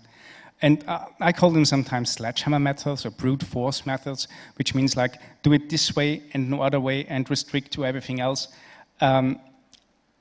With any methodology that I ever used, I've come to this point where I had to break out of this methodology and had to do something different. And that's okay, you know, those methodologies are just some guidelines, but we tend to follow it strictly, and maybe we shouldn't. But the constants of all those things is that finding the right selectors can be overwhelming. Even with all the tools and tooling, you run to a point where the methodology just doesn't work anymore. So CSS is easy by design, but writing CSS is super hard. Or let's say writing good CSS is super hard. And I always wonder, why can't it be as easy as like, yeah, have an element and apply some properties. So that was the very first line of CSS that I've ever written. And it doesn't look that complex, actually. Actually, for me back then, this was 1998. I copied this through all my pages because I just couldn't remember anything here. But yeah, in theory, that's really, really interesting. So think back to Shigeru Miyamoto and how Shigeru Miyamoto worked with his system, how he was the first CSS designer. He was styling elements, so to speak. Why did it work? Why did Shigeru Miyamoto had this creative freedom to a rather complex system that was lying underneath? And the answer is that he has worked with interfaces. And, you know, in case of Super Mario Bros., it was a kind of specific interface, but the idea of just, you know, fiddling on those switches that you really have to use instead of having all at your service and work with everything and being overwhelmed by everything really, really is handy. And it turns out that slowly but surely we are getting some sort of interfaces in the web world. And one of those interface mechanisms that we have is called web components. And web components is a bunch of technologies combined together. It allows us for the first time to define custom elements, like elements that we make up, and we don't care about what's inside. We just care about, yeah, that's the element that we want to use, and let's use this element. And the most advanced version of web components, so the most easiest version of a custom element is just using any HTML element that has a dash in the middle, and then you have a custom element. It just doesn't do anything more than a div. But in theory, that's the most basic custom element. If you have the most advanced version of custom elements, you also have something called shadow DOM, which is inside this element, you can place any HTML markup and it's completely cut off from the outside world. So, and it's an interface. We have an interface, we create this element, and what the browser does is putting this one in. So, creating new markup for us, for the interface, let's use a custom element. For the record, custom elements and web components, the specification is heavily in flux right now, so to change it, I wouldn't say by the minute, but at least every day there's something new to it.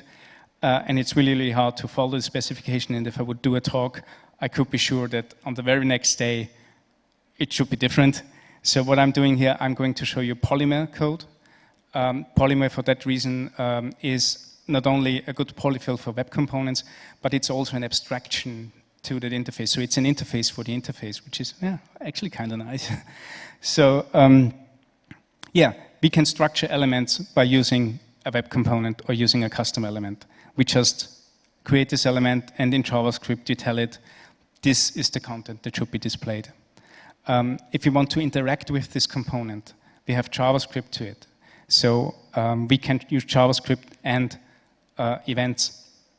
We have here on the custom element web component side something that listens to a click and then fires an event, like jump for a player character for Super Mario. And on the outside world, where we're going to use it, the interface part, we can select this element and listen to this specific event called jump.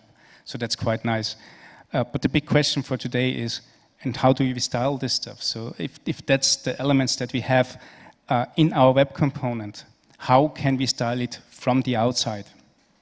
And we can do it with a technology that's pretty brand new, doesn't necessarily work, has to do something with just web components, but it works everywhere, or in other cases, and it's called custom properties. Who in here has heard of custom properties, CSS custom properties? Okay, not so many, just 3 or 4 people, of I guess 5, there was a person over there. Who has heard of CSS variables? A little bit more, okay, so CSS custom properties is CSS variables, or at least that's what they are called in the common tongue. I actually prefer the name custom properties, and I'm going to show you why I prefer custom properties to begin with. So a custom property is just like a CSS property, but it starts with 2 dashes. That's a weird convention, but it has to do with the area of vendor prefixes, where if you want to target Chrome, you had to write dash WebKit dash in front of your property. If you want to target Microsoft Internet Explorer, you had to write dash MS dash in front of the property, and so on and so forth. So they knew that they couldn't just do so they couldn't do any property without the dashes, because that's just a normal CSS property and you would get confused. They couldn't do one with a vendor prefix because that's vendor prefixes and you never know which company invents the next vendor prefix. So they went with 2 dashes, and that's why it looks weird. But yeah, it's beautiful nonetheless. So how do CSS custom properties work? And this is also the part why they should be called custom properties, because they're much, much more than variables. So in theory, you have this colon root element over there. And colon root is just the HTML element or your web component starting part. And you define a color with dash dash main color. And so you define this property and give it a value. This property works like any other CSS property, but it doesn't do anything right now. Why? Because the browser doesn't know what to do with dash dash main color. So what we have, how we can use it or how can we apply it? There's this function called var, which, yeah, it's called CSS custom properties, but var stands for variable. So you know the specs was in flux as well. You can grab this property value by using var. So you get the value from the property that you've defined earlier. And since those properties are inheritable, at this point in your markup, you already have defined dash dash main color someplace, and it has a value, and it can be read in here. And if you don't have this value, you can use a fallback value, like blue for that matter. And you can use this custom property throughout. So here we colored the blocks, the background color of the box, which looks like this. And here we colored, we had a border color and a text color. But it's the same variable that we can use and reuse throughout our CSS. They also follow the cascade. So you heard earlier all those methodologies try to avoid the cascade, but the cascade is beautiful if you have custom properties, because it has never been easier to create a theme. So if you look down there, I hope you can see it because the canvas is just huge. You have a new main color over here, and if you apply the theme red to any element, this main color gets overridden because of the cascade, because this has a higher specificity than root. So every element I attach theme red to it reads a different main color here. And that's something that preprocessor variables, for instance, can't do, and that's one of the great powers of CSS custom properties. So they follow the cascade and are inheritable, which means if you put it to, let's say, the body, the whole page uses the theme red.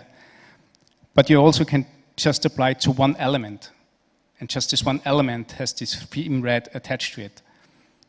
Or to just a special section on your page. So you define one class with one property, and depending on the place you use it, the content changes to your liking. And that's very powerful and very great. Imagine the possibilities. That's a theme chooser that I made with 5 classes where I just changed one property. I'm arguably a terrible designer, but hey, the powers engineering-wise are really great. That also reminds me of one thing that I had back in the day, a project that I was working on, which was a roulette wheel. That was a CSS animation that we made. And this was how the animation looked like back in the day. It was, I defined keyframes, and I went from 0 degree to an arbitrary number, 5,690 degree. I'm going to show you in a minute why this number exists to begin with. And then if I attach the number 20 class, I just start this one, this single animation over there. Sorry, there's a type widget called turn wheel dash 20. So why 5,690 degrees? That's because I wanted to have 15 turns of that wheel. One turn is 360 degrees, so I multiplied it. And then I put another 290 degrees to it to hit the number 20. So for just one element, or for just one animation of the roulette wheel, I had to put up this code. And then 35 times more to put up this code. And back in the day when I was working on the project, we also had vendor prefixes for 3 platforms. So we wrote the whole thing 4 times for one number, and then 36 times again.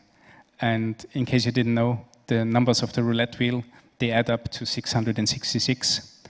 And this was the time I realized that. All right, so with CSS custom properties, it's a lot easier now. So the same animation, but with CSS custom properties, is just this one. For all the animations, to all the numbers that are out there. So I still rotate from 0 degrees, but now I can use the calc function, which is brand new and pretty cool because it makes the calculations for me, but it's a lot easier to read. And I can use CSS custom property to grab this specific value. So here's the turns. This is the degree amount for one turn. And this is the actual position of the number. And I keep this variable. I just want to set it on demand. So for every element that has the class number, I attach this one animation, the turn wheel animation.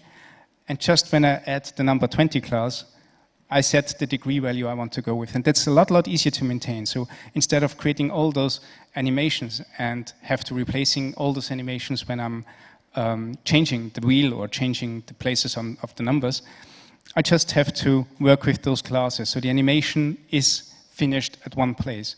Same if I want to have a different animation, but the graphic stays the same. I just can change the animation. I don't have to do the whole work over and over and over and over again. So this is pretty powerful. Also, those animations are controllable via JavaScript. With the set property value, I can set any custom property that I like to that specific element.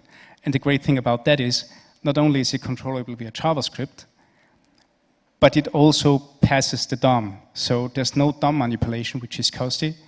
It's just working on the CSS object model, which means it's super fast. If you introduce a change like that, that's just blazingly fast on your devices and your mobile devices.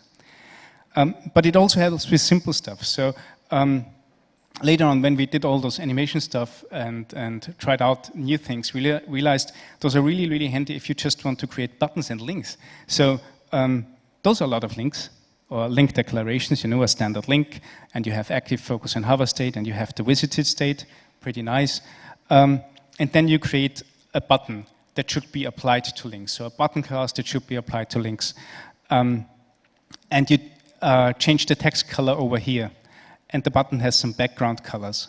The thing is, with the hover state and the visited state, you have a clash between those selectors. So while you have active focus and hover declared here, you just have declared the background color, and it will use this, I guess it's reddish, the reddish color for the text. So you have a green button with a red text, and arguably that might be pretty or might not.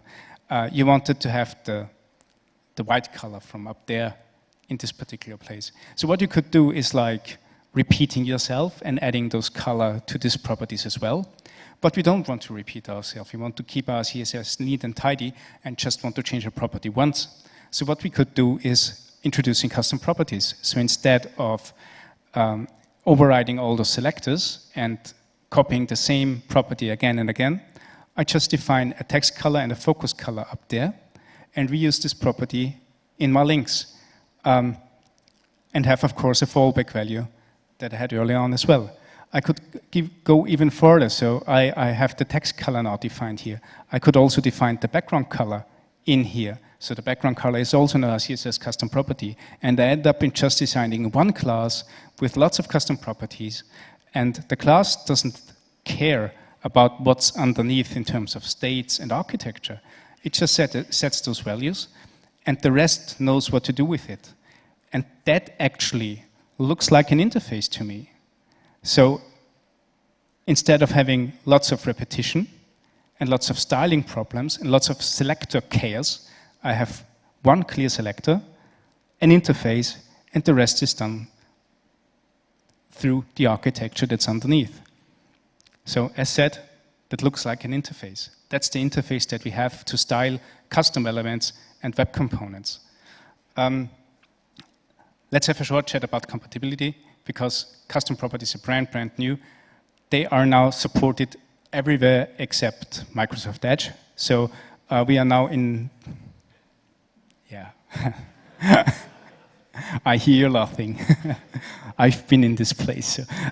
Well, Safari didn't support it as well, but now they're supporting it with the recent release. And Edge is working on it. So we can laugh about Microsoft Edge all we want, but the guys do amazing work in telling you when something is going to be ready. So Microsoft Edge, I love you for telling me what you're up to. That's an incredible, valuable information. You can still laugh about Internet Explorer, though. So the cascade inheritance allows us to use custom properties as a styling interface. But as you see, we already declared 4 properties. If you want to go further for a much more complex element, a complex custom element, we end up in, something like this. We have the player header, color player header, width player header height. So we're just inventing properties again and again and again and again. And actually, well, I guess that's not what custom properties were designed for. That's tedious as hell, and that's not an improvement compared to what we had earlier. So, enter level 2.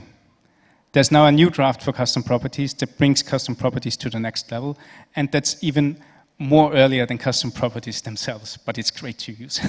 So, what they did with CSS custom properties level 2 is they invented custom property sets. So instead of having just one property with one value, you can have one property with lots of values.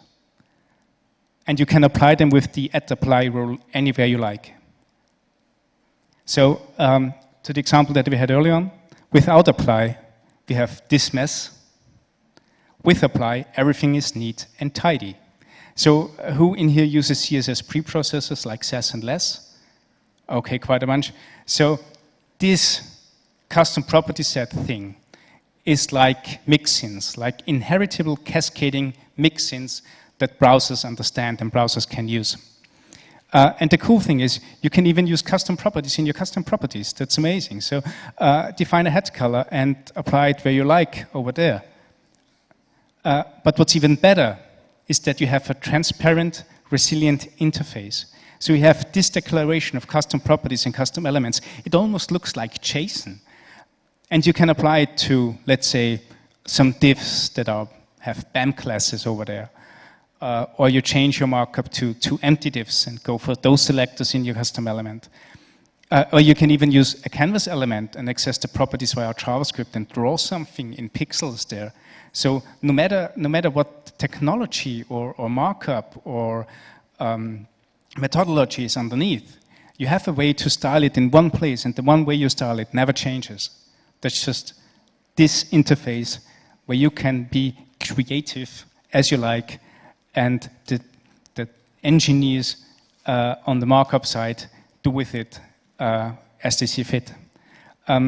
This works really, really well, especially with tools like Polymer or frameworks like Polymer, where the whole things are already very good implemented. So if you want to use them right now and play around with it, you will come across Polymer, and it's hard to avoid it then. But one example that we had back then is we created this switch, which is a toggle button, and we just used the paper toggle button from Polymer, and they provided us with the right interfaces to change colors and the look of the toggle knob and the bar underneath, and it took us about half an hour to style it, to make it look like the switch from our product. So I just have a short look on the clock. To wind it up, there's some upsides. Custom properties and the apply rule transfer selector complexity to the property level. As you have seen with the last example, it's basically writing JSON. You style an element and you put lots of property sets into it. You design using the same interface regardless of the technology, methodology, markup, or anything else underneath. You can use the same interface. You can even process it through a post processor like PostCSS and apply it to some predefined markup or for React components, as you like. And styling of components becomes even more declarative. That's really a very declarative instruction how things should look, and it's easy to read and easy to understand if you look at the code itself. You also don't avoid the cascade, a feature that's really, really nice in CSS, but you use it to your advantage. Cascade can be really, really powerful and really, really good if you use it right. Talking about specificity, yeah, you can do whatever you like. It's just an element that you design. So it's specificity-wise even lower than all those CSS methodologies that we had earlier. But underneath, in the element itself, or where you apply it, you can use just anything that you want, so you don't have to relearn it. But the idea is to keep the design side separated from the engineering side. So design with those apply rules, engineer with any methodology that you see fit. Of course, there are some downsides.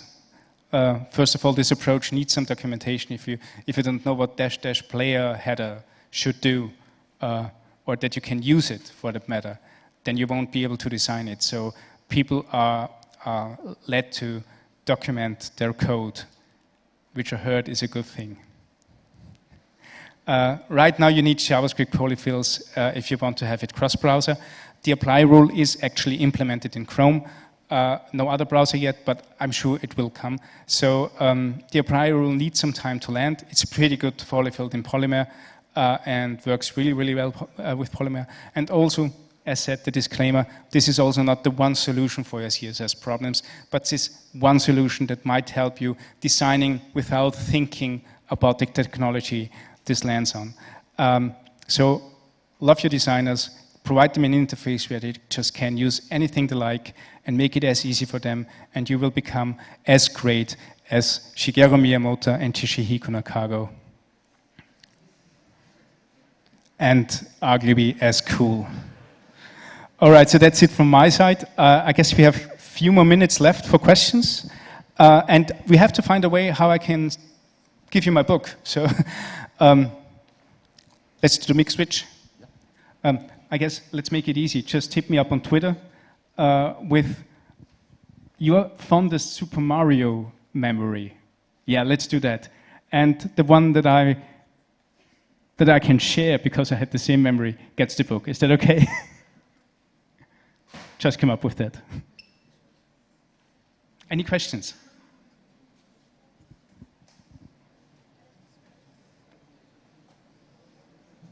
Everybody confused, everybody wants to go to have a break.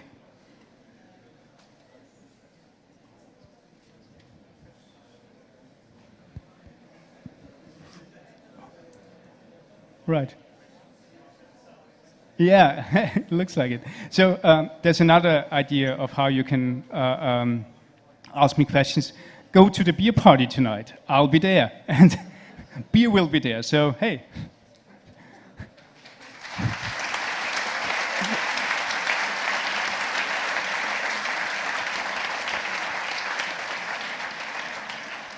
Well, thanks, Stefan. So we will be back here at 15 minutes past 5. Be here for the next session, please. See ya.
vai pôr agora, sim.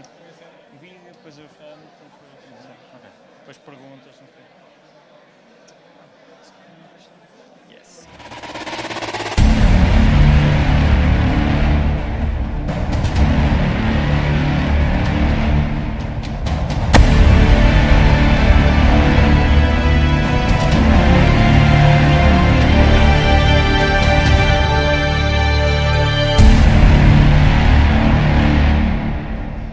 Hello everyone, welcome back. So, like 1.5 hours ago, I asked how this was going for everyone. So, I asked who was liking this.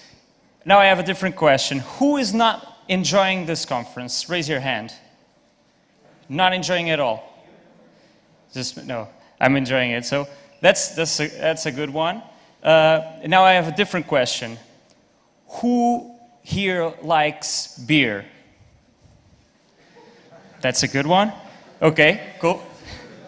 So the good news is there will be a beer party after the talks, and the even better news is that we will hand out, in the end of the last session, some tokens for free beer. So please stay up until the end of the conference if you want a free beer. Now, we'll move on, and next up we'll have Paulo Lopes, one of our own, and he is a principal software engineer at Red Hat, and he's going to talk how we can use Vertex 3 to build concurrent, scalable, and efficient applications. So please give him a hand, guys.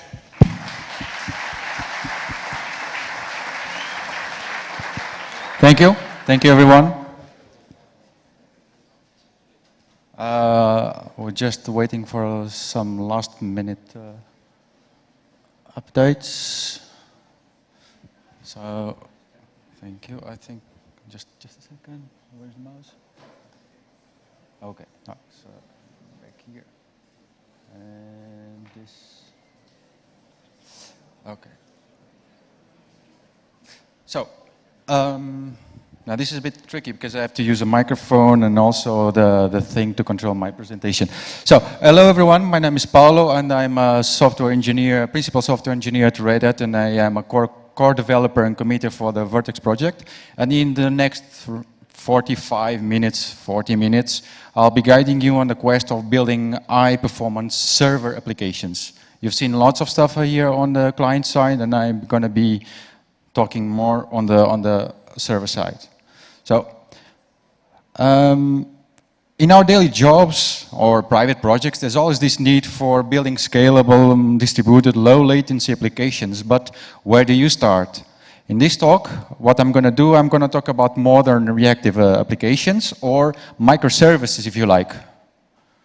So, web applications have always been a synonym of application servers. But why? Why is that? Application servers were heavily influenced by mainframes.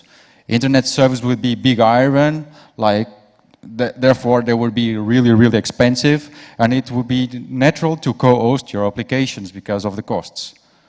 So, the video doesn't run. It's kind of sad. One of the big problems with co-hosting is that it's not perfect. So how do you know that your application is not going to be impacted by other applications?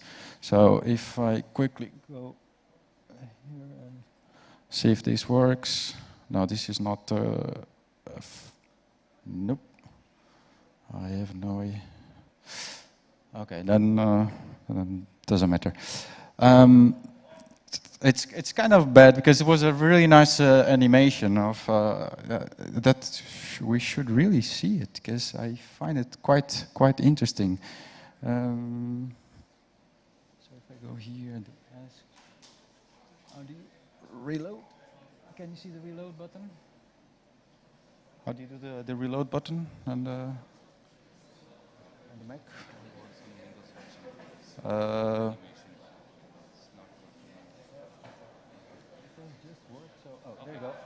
Oh, there you go.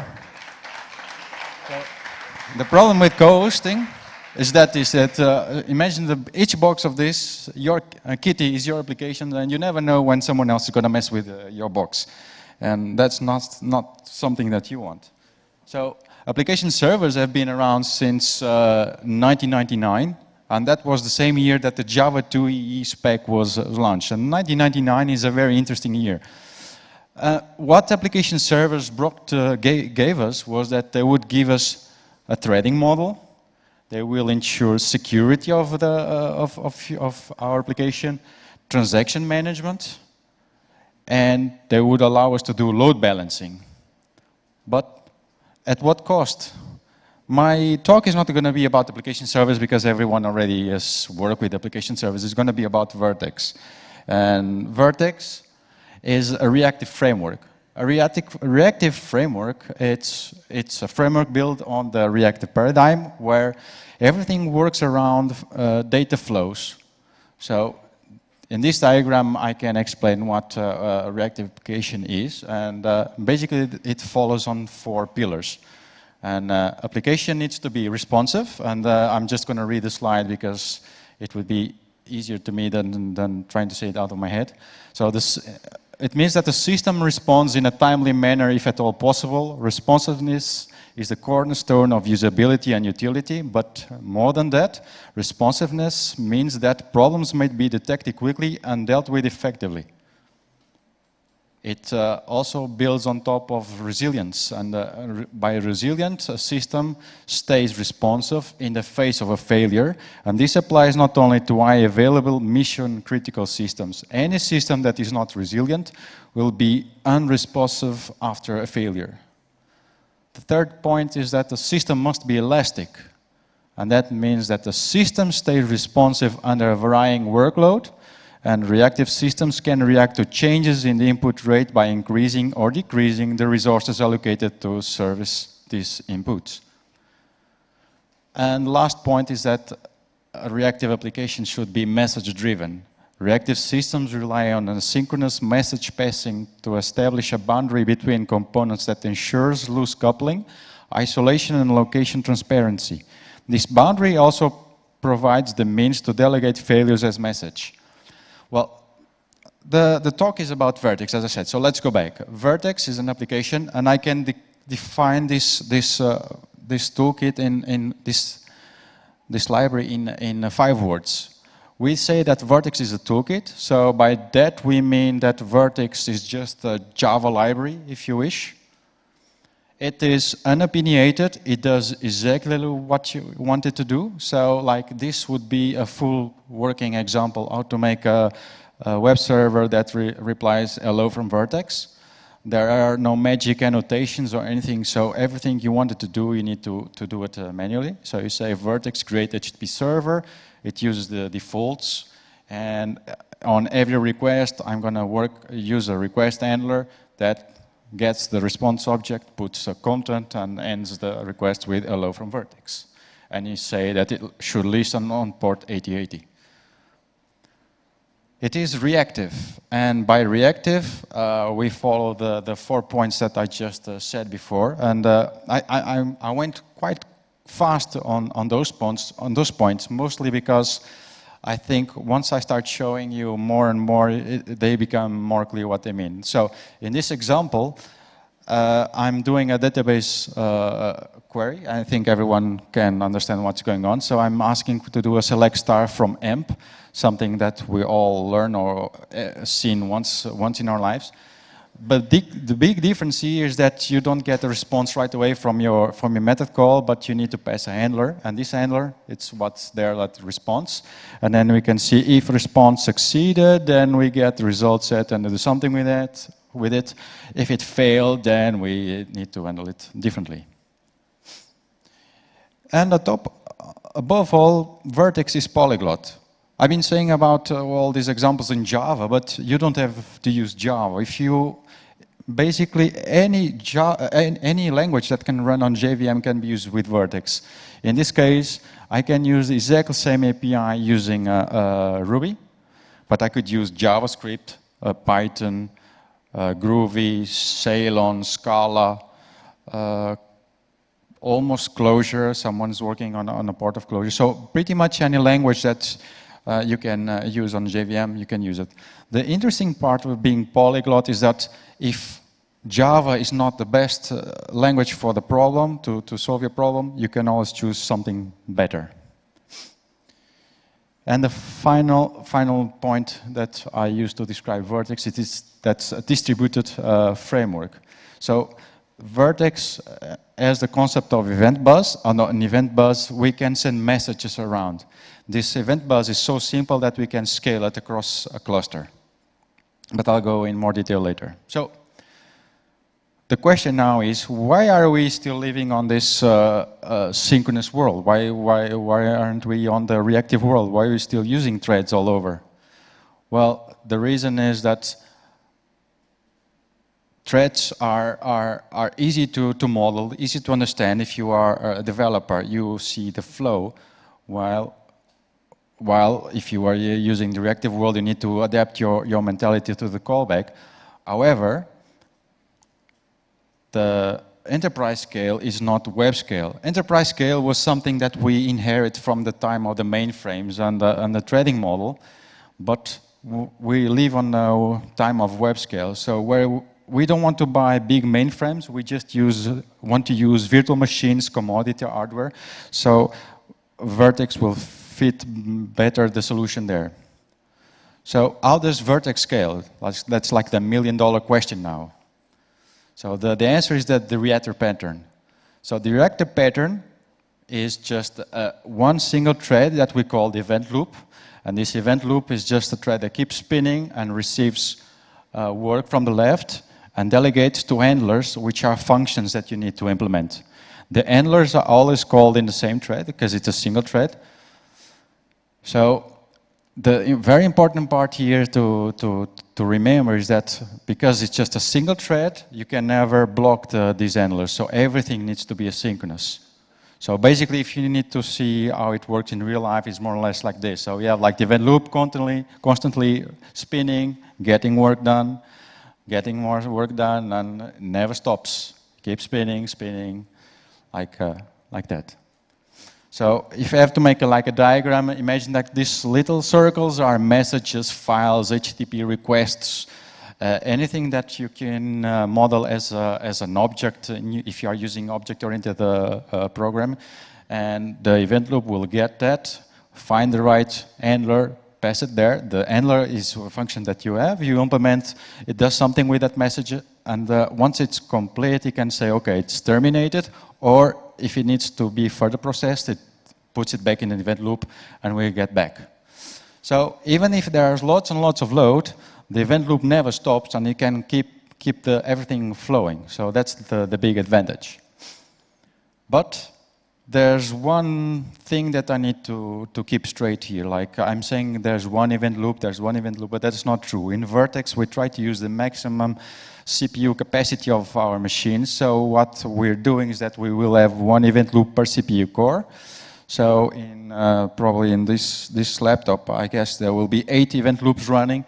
So the important thing to notice here is that we'll make sure that all handlers will be executed on the right event loop, so there will never be issues with rest safety or wrong context being used. So basically, if you have to put in pictures, in a 4-core laptop, this is more or less how it works. So you see the event loops keep running and they never interfere with each other, and all the work can be processed. It's quite interesting. They never eat each other. I love this film. So, as I was saying before, Vertex is not just not a framework. It's a library, and by being a library, there's lots of advantages. Say, for example, that you have a Java legacy application, something that you built in the old days using, for example, a servlet or some other framework. You can just include the Vertex library in your project and start migrating your code to the reactive paradigm slowly. It's not an all or nothing approach. And as I've been talking before, like the event loops and the reactive pattern give us let us use the full capacity of our CPUs. But in order to scale, we need to be able to form clusters. And by doing this, we have the event bus, and the event bus just works with 3 types of message delivery. We have the typical send message, like a point-to-point message, where you say, okay, from this handler, send a message to that handler. We have the pub/sub mode, where you say, publish this message to everyone listening on this specific address. And we have the last one, which is like a request response, or RPC, if you like, where you say, send a message to handler B, and B says, reply with this result. The way that you identify nodes on your event bus is a plain string. It's a string, so it's anything you want to say it means. It has no meaning for the framework. It's not coupled to IP address or host name. It's just whatever you like it to use. And the protocol is very, very simple. By default, we use JSON messages, so we can easily extend messages between machines, either real physical machines or different JVMs on the same physical machine. And the protocol is so simple that we can even plug in like Node.js applications or even native C, C++ applications. As long as you can open a TCP socket and write and read JSON, you can plug into the event bus and scale to other machines or other languages that have nothing to do with Vertex. So in this case, you'll get unlimited horizontal scaling. And big difference with other frameworks is that Vertex is quite lightweight. It can run from a Raspberry Pi to a HPC high performance computing cluster. It can just scale because the API is very, very simple. So I'm going to show here just a little bit of code. It's going to be just slides. It's going to be quite simple. And just to put it in context, I'm going to talk about the C10K problem. Does everyone in the audience knows about the C10K problem? Yes, no, hands up. Who knows about the C10K problem? Hands up. Okay, not that many. So I will quickly describe. So the C10K problem was defined in 1999 by a guy called Dan Cagle, if I'm not mistaken, and he was working for a defunct website called cd-rom.com back in the days when CD-ROMs were the cool thing. And he was describing that the website was capable in 1999 to handle 10,000 concurrent requests over a 1 gigabit Ethernet connection.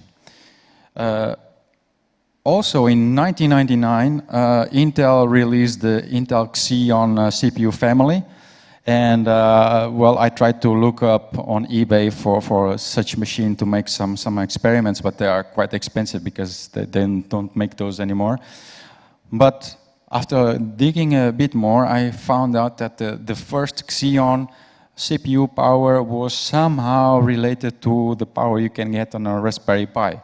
So I decided to implement this problem on a Raspberry Pi.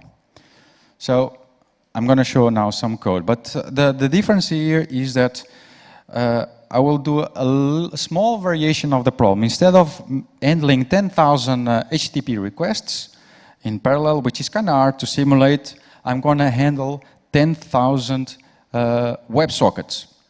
The thing with WebSockets is that they require the sockets to be open all the time. So they you must have them open all the time, and they're required to have state on the server. So if they are open all the time on an application server, that would mean that you would need at least 10,000 threads to hold the messages being passed back and forth. So 10,000 threads on an application server, even on a laptop like this, it will start crashing really, really quick. So if I have to implement the server, this is just the juice. I can show the full code later, but this basically explains how you make a Vertex application. So app there is just my Vertex object, and I can route HTTP requests to handlers, and I can say, okay, every request that starts with event bus, I want it to be delegated to SockJS handler, and SockJS handler is just a handler that we provide out of the box that implements the SockJS API. So we can do all the WebSockets and the downgrade to other mechanisms if your browser doesn't support it. And then I say, Vertex, create me HTTP server, and on every request, delegate to my app object that I just discussed above. And then I say, listen on port 8080, and once it's listening, every 10 seconds, I want to publish a message with the current time to everyone listening to the address time. So if I would now look at the client, because I will also write it in Vertex, instead of having like 10,000 processes running, because it's also hard to track those, I will just start 10,000 clients in one JVM. And to do this, I'm going to do a really nasty thing. I'm going to do a for loop with a constant there with sockets length, which will be 10,000. It's just hidden for simplicity of the code. And then I say Vertex, create the HTTP client, and do a WebSocket connection on port 8080 on localhost and on the path event buzz WebSocket. And once there's a WebSocket message frame received, print it on screen. And once it's connected, I just say, okay, I want to subscribe to the time event. Well, I didn't show it there, but assume that the subscribe there is just like the JSON message that you say, subscribe to the event buzz address time. And now I need to apologize because the quality of the Beamer is not that great. So I made a small movie, and this is more or less how it works. So what's happening here on the top screen, I am just connecting. I'm showing that the machine is a Raspberry Pi, and I start the server. You cannot really see, but basically here, it says server is ready, and in this screen I'm just seeing that all the connections are being all the clients are connected to the server, and now and then you just see like the time messages coming in. Although it's really unreadable, it's not really useful. So it's just for you guys to get the idea. So you see the message coming in. And then on that screen, I'm going to now see how many socket connections are open on my machine. So you see there are lots of them. And now what I'm going to do netstat minus L, and then I'm going to netstat, and then I'm going to count them with word count minus L. And it takes a while, and you cannot really see, but this number here says something like 20,117. And it might sound a bit strange that it says 20,000, but it's correct because the client and server tests are running on the same machine. So it means that I have 10,000 sockets listening and 10,000 connected. And now I just run the top command so you guys can see. And every time the program is running and sending messages around, you'll see that the CPU there, it's not really readable, but you see that the CPU there never goes around above 40–50% of the Pi capacity. And that's per core. So this is a Raspberry Pi 2, by the way. So it has like 4 cores. So in total, like you see, the whole machine is almost idle. It's like working 25% of the time. And this is just a loop, so it will start playing the thing again. So, important thing here that I want to tell is that we need to go back to the basics. Like you can see that being reactive and using reactive frameworks does pay off. You can get better performance. You can use all the capacities of your CPU, of your servers. So I'm going to show a couple of more examples. I have, well, if you guys can see in the bottom, I have the URL with the source code of the example. Basically, this example is just 2 web browsers that are connected to Vertex again using the event buzz over WebSockets. And in real time, I get messages being passed from one browser to the other one. It's not pooling. You see that in real time, as my mouse moves, things are being drawn on the other screen. So, and this would allow us to run more stuff like service on the browser. I can even make a service where I declare a Java interface, for example, and then it will Vertex has the capacity to generate bindings on any language. So you get a JavaScript on the browser, and you invoke the code as if you were on the node. Exactly so. Another example that I have here, and the URL is in the bottom, probably you cannot really see that good, is that Vertex also supports HTTP2. And because we're talking about performance, nowadays performance is all about low latency. And once we need to talk about low latency, we need to think HTTP 1.1 is okay, but HTTP2 is the future. So what I have here is that on the right side, it's the same application, the releasing on different ports. On the right side, I'm serving thousands of images in HTTP 1.1, and the same code, but running on top of HTTP2, works like this. So you really can see the benefits of being reactive and using low latency APIs. And I could go further and further. I could go like how to implement a microservice blueprint. And again, I have like the source code here, but this one would be really, really complex because it will show pretty much everything you need to know about distributed systems and microservices. It will show you how to connect to all different data sources like MySQL, Redis, MongoDB, then use services running on the event bus, service running over HTTP, services running on REST, how to handle failure with circuit breakers and caching, and making an API gateway and secure your API using OAuth 2 and then Keycloak, for example. So if you want to look at things, you can just look at the source code. So if you're not convinced yet, I can say that, well, what I just show here is like the tip of the iceberg. I did some more experiments, and I did one experiment that can be validated out there on the internet. So I've run the Tech Empower benchmark, and on the Tech Empower benchmark, there's one specific test which is called the fortune test. And in the fortune test, what the benchmark is doing is it gets a request, it goes to a database, it fetches some data, it applies a template engine to convert this data into HTML, and then sends the result back to the client. And then the test is repeated with different concurrency levels. It starts with 8 parallel requests, 16, 32, 64, 128, 256. And then I decided to run this test with a couple of frameworks just to see. And the source code is on Tech Empower itself, so you can also validate it there. So I started with a Spring Boot 1.2.5, and these are all the versions, including for Vertex, because I run this in March. So what I can show you here is that like Spring Boot started quite okay, and then once it reached like 32 concurrent requests on my laptop, it kind of stalled, and once it goes to 256 parallel requests, everything just trashes, goes down.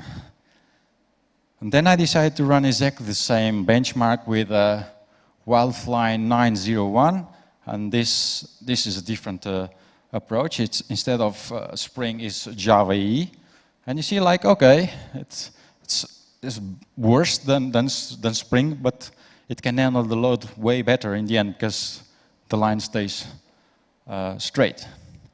And then I said, okay, let's do something different. Let's stop with Java. Let's look at Node.js. And back at the time of this test, the current version of Node was 0.12.1. And then you see this, and then you see, oh, okay, that's why like big companies like Uber and eBay like Node.js. And the big difference with Node.js to these older frameworks is that Node.js is a reactive programming model. So, and then I run exactly the same problem with Vertex 3.2.1, which was the version at that time, and then this happened. So the same, in the same machine, same hardware, we went from a peak of Node.js like around 3,000 requests per second was like the peak, to something like 6,500, 7,500, 1,000 requests per second. And it's always the same machine. So if you're not convinced that yet, I will just give you these numbers. So my question for the audience now is like, are you planning or thinking to use Vertex on your current project? Because you, as I said, you can just pull it in as a library if you're doing Java. And if you're not, I will put everything now in one slide. I'm going to try to explain Vertex really, really simple. So Vertex is a framework that has event loops, and these event loops will receive events, and these events will be delegated to handlers. And the handlers can be grouped in a vertical, which is our simplified actor model, and you can write them on any language, Java, JavaScript, Ruby, whatever. And when you need to scale, use the event bus, and it will be distributed. By default, we can scale automatically with networks that support multicast. We have automatic discovery mechanism there. But if you need something more complicated, even the cluster manager can be replaced with something more performant. So I have to say thank you for your time. And most important thing now is that Vertex is fun. And if you have any questions, please say now.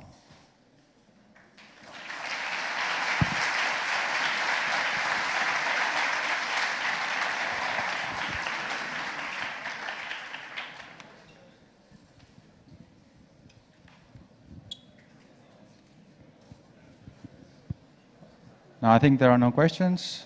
So I'm going to just show you a last slide. There's a vote for most innovative toolkit by JAX Award. So if you can vote for us. Thank you.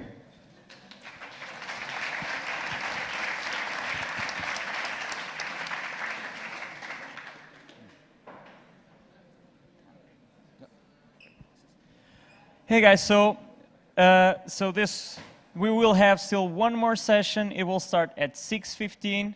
So you can go out and stretch your legs a bit or change rooms if you want. No, you cannot change because the last one will be only here. But we have around like 20 minutes. And if you remember some question for Paulo, please find him later and all the other speakers as well. So see ya.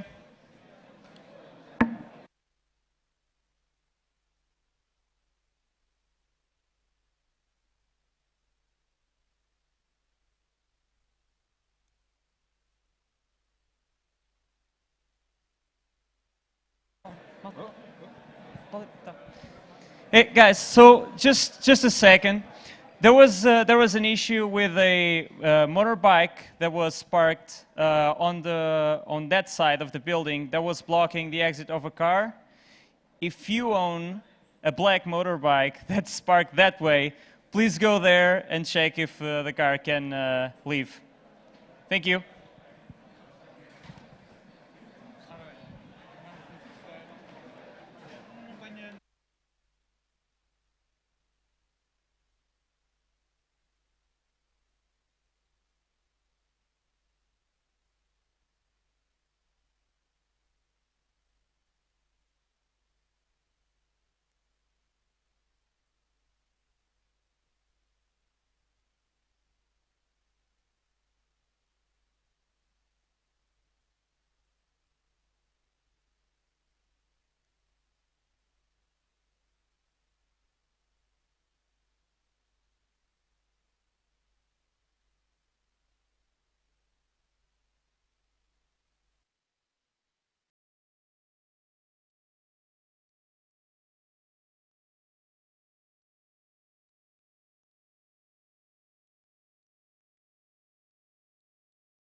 Sim, sim, sim, sim. Ele só foi ao quarto banho e podemos começar.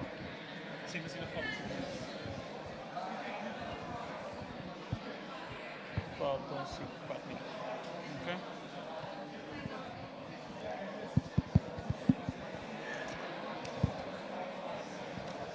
Então, o que é que o gajo é da non-Dutch? É outro Non-Dutch. da non-Dutch. Tá, uma coisa chata. Non-Dutch. É outro? É aquilo da... Nori. do Native Speed. É o Nori. Nori. Só não curtiu. É non-Dutch. Não sabia. Opa, a cena que tinha no, Só que o gajo na veio bio do Google dele. MVP. Pois, na bio dele dizia Google Developer, não dizia. Ele depois explicou, mas já foi muito em cima, sei lá se. Pá, disse Mas bem. não gostaram dele? Tive mau feedback. Bom. Tive mau feedback. Foi muito monocórdico, a ferramenta era muito verde, tipo, não tinha. Perguntar-lhe quem é que está a usar, não sabe. Yeah. Mas aqui é o estou aqui no cenário. Vai ser fixe. Few moments to start. Do you believe you're really Let's make, start. You'll make people fall in love with Chrome DevTools again? Less talk. I'm in love with it, so Less talk is always a huge responsibility. Because everybody's tired. I know. Everybody gets to sleep easily. Low light, Oh, they've drank some beer, right? after this. Yeah. Just after this. But low light, if you have a monocordic voice... I'm more everybody worried I falls will asleep in fall 5 minutes. It's been a long day. Let's drink some water.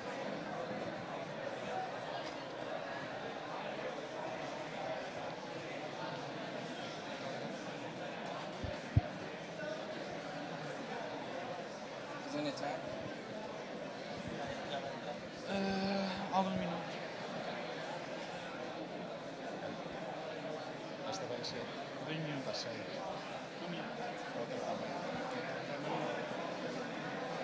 Tá, nada? Satisfeito? Começamos? Sim, sim, vá, dá-me mais um minutinho, precisa de uma hora. Pá, quer dizer, se isto já está...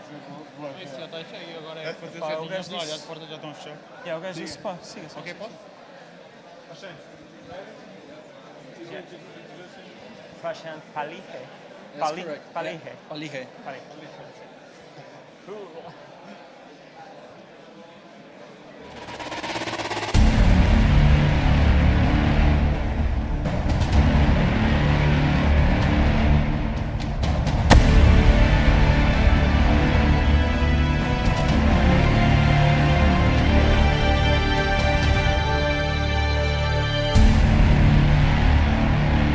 Well, welcome back. So we finally arrived to our last session of the day. Hope you guys are not feeling very tired. First of all, I'd like this moment to explain how the free beer is going to work. I understand this is something very important. So there's these tokens here. So after this last session, we will have a really quick closing session of the conference.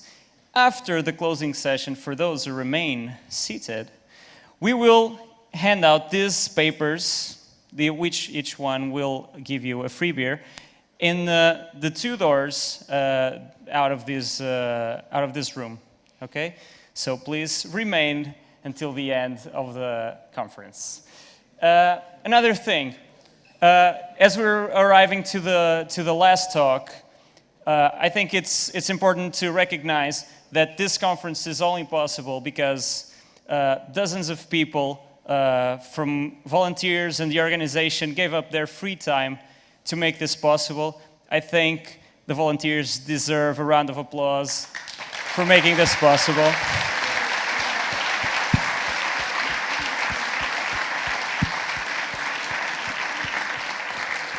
So, without further ado, let me introduce our last speaker. He's a senior front-end developer at Non-Dutch, and his name is Prashant Palihe. And he promises he's going to make you fall in love with Chrome DevTools again. So let's see if he keeps up his promise.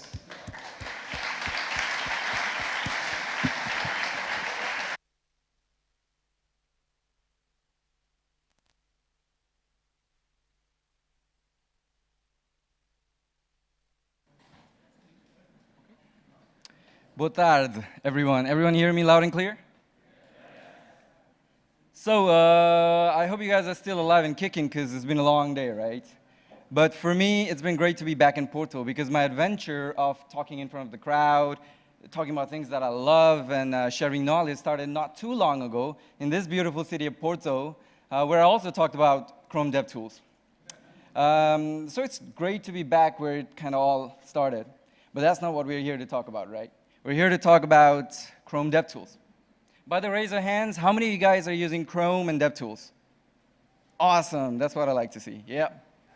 So Google Chrome debuted in like, what, 2008, and came along with it the DevTools, right? And since then, many of us web developers are using DevTools on pretty much a daily basis.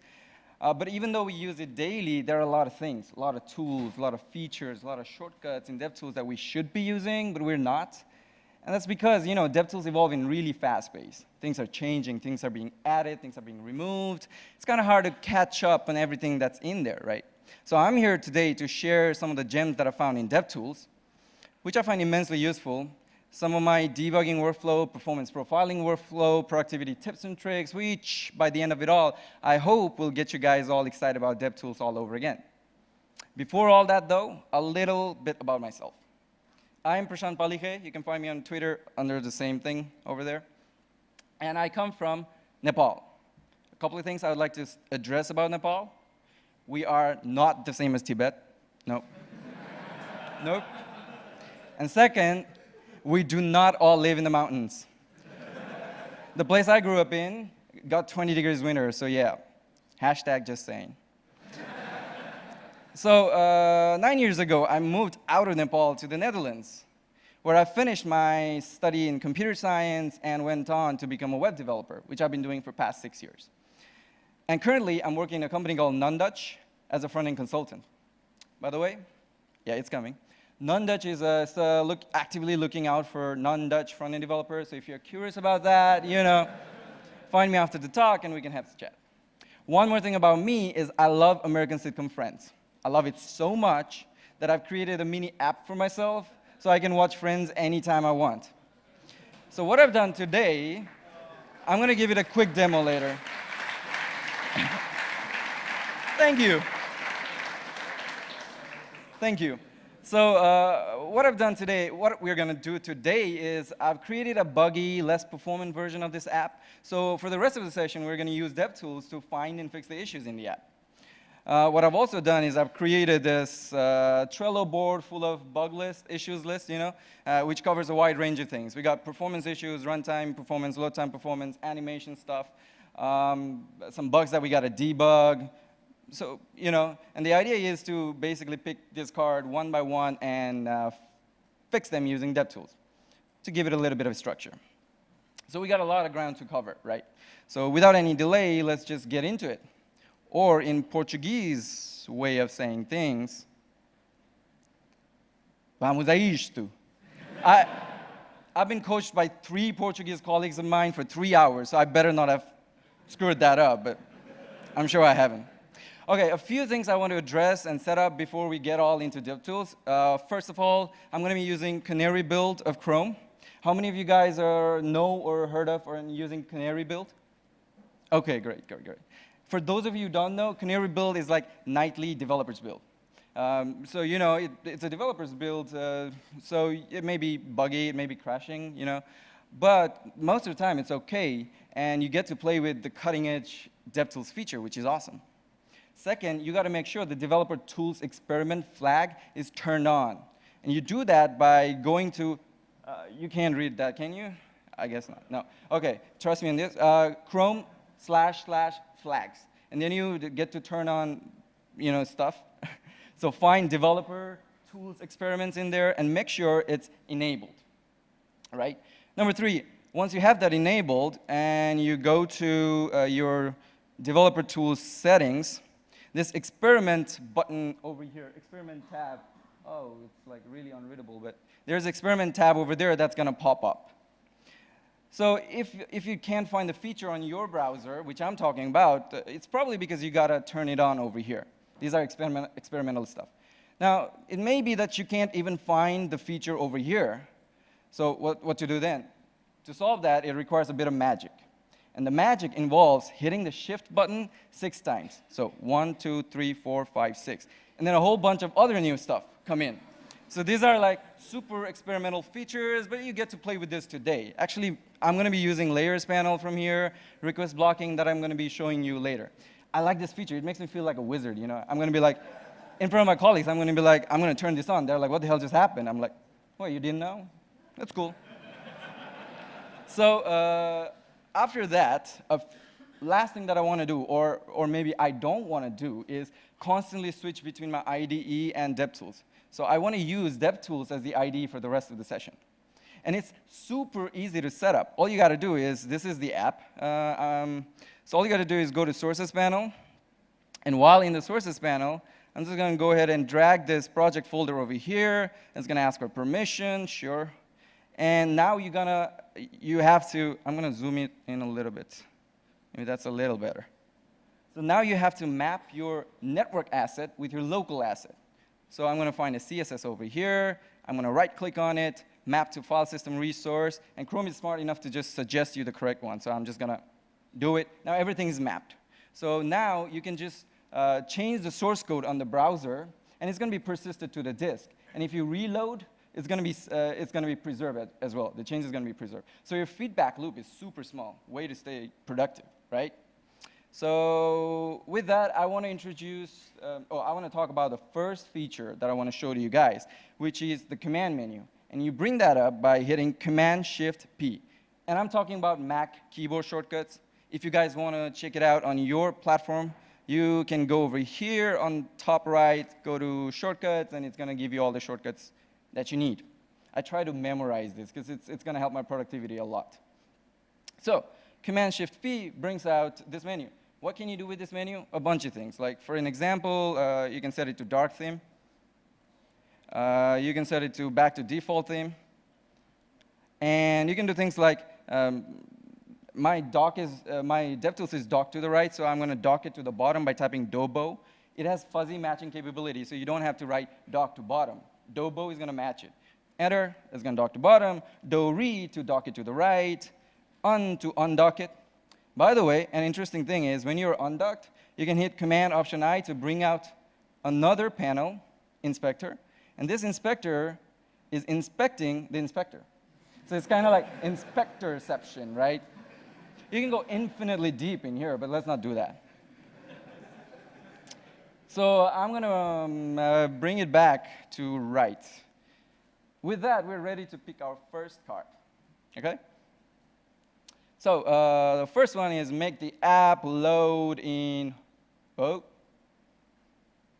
approximately 1 second. So apparently our app is slow. Oh, before I start, let me give you a quick demo. This is the Friends app, right? So you have a catalog over here. Click to play. It's going to start playing. And while it's playing, you can pop this thing right in and try to navigate away. And the next episode starts playing. It's going to remember what I was watching the last time by having this button over here. I can continue where I left off. I can search for it, you know, like that. So it's an applet, like I said, right? But it does its thing. So let's pick the first card. And the first card was about make the app load in approximately 1 second. And this is about load time performance, right? Load time performance is all about how fast does it take for your application to load, and not just the initial index.html, but you know, everything, all the assets required by the page. It's about like how long does it take for your browser to construct something visually important for the user and put it onto the screen, right? And whenever I'm profiling load time performance, my go-to panel is this network panel. And it tells you a story of all the network activity that happens in the browser the moment the user clicks enter on the URL address bar up until the application loads and beyond, right? So perfect to fix this load time issue. So I'm going to just go ahead and capture stuff. What I'm going to do, though, is I'm going to make sure that I have this film strip view enabled. What it does is, with the film strip view enabled, it shows you how your application was built up over time, how your actual users saw it built up. So I'm going to do that. This one's the bad one, and I'm going to hit reload. Is this the bad one?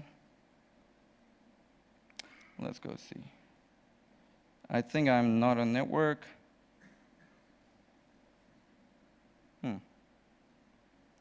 Let me try a new tab because that is, okay, the resource that I was supposed to make things slow is not loading for some reason. And I think it's because the network is not up, which is this one. So let's skip this one because it's, the network is giving me issues, so we're going to go ahead to the next one maybe. Before I go to the next one, I'm just going to speak about this tool that I wanted to tell you a little bit. So this panel over here, it tells you how your application was built up over time, right? You can click on it, it zooms in, and this tells you like 153 millisecond, it was still black, and once you're zoomed in, you can navigate back and forth, and it tells you that in 262 milliseconds, my app was ready. What I was trying to do, what didn't work out, was like I had this resource that was taking a long time to load, so we would first see the load time issue, get it, describe it a little bit, and fix it, and it would load faster, but that went down the drain. So we're gonna improvise and just move on. Other things that I want to show you here is this resource buttons over here, the filter buttons. You can, if you want JavaScript, you click JavaScript and it filters the result by JavaScript, right? But if you want to filter by multiple types, you just hold your command button and you can filter by multiple types. Yeah. And over here, this filter input is deceptively powerful. You can do things like, hey, get me all the resources that are larger than 1 kilobyte.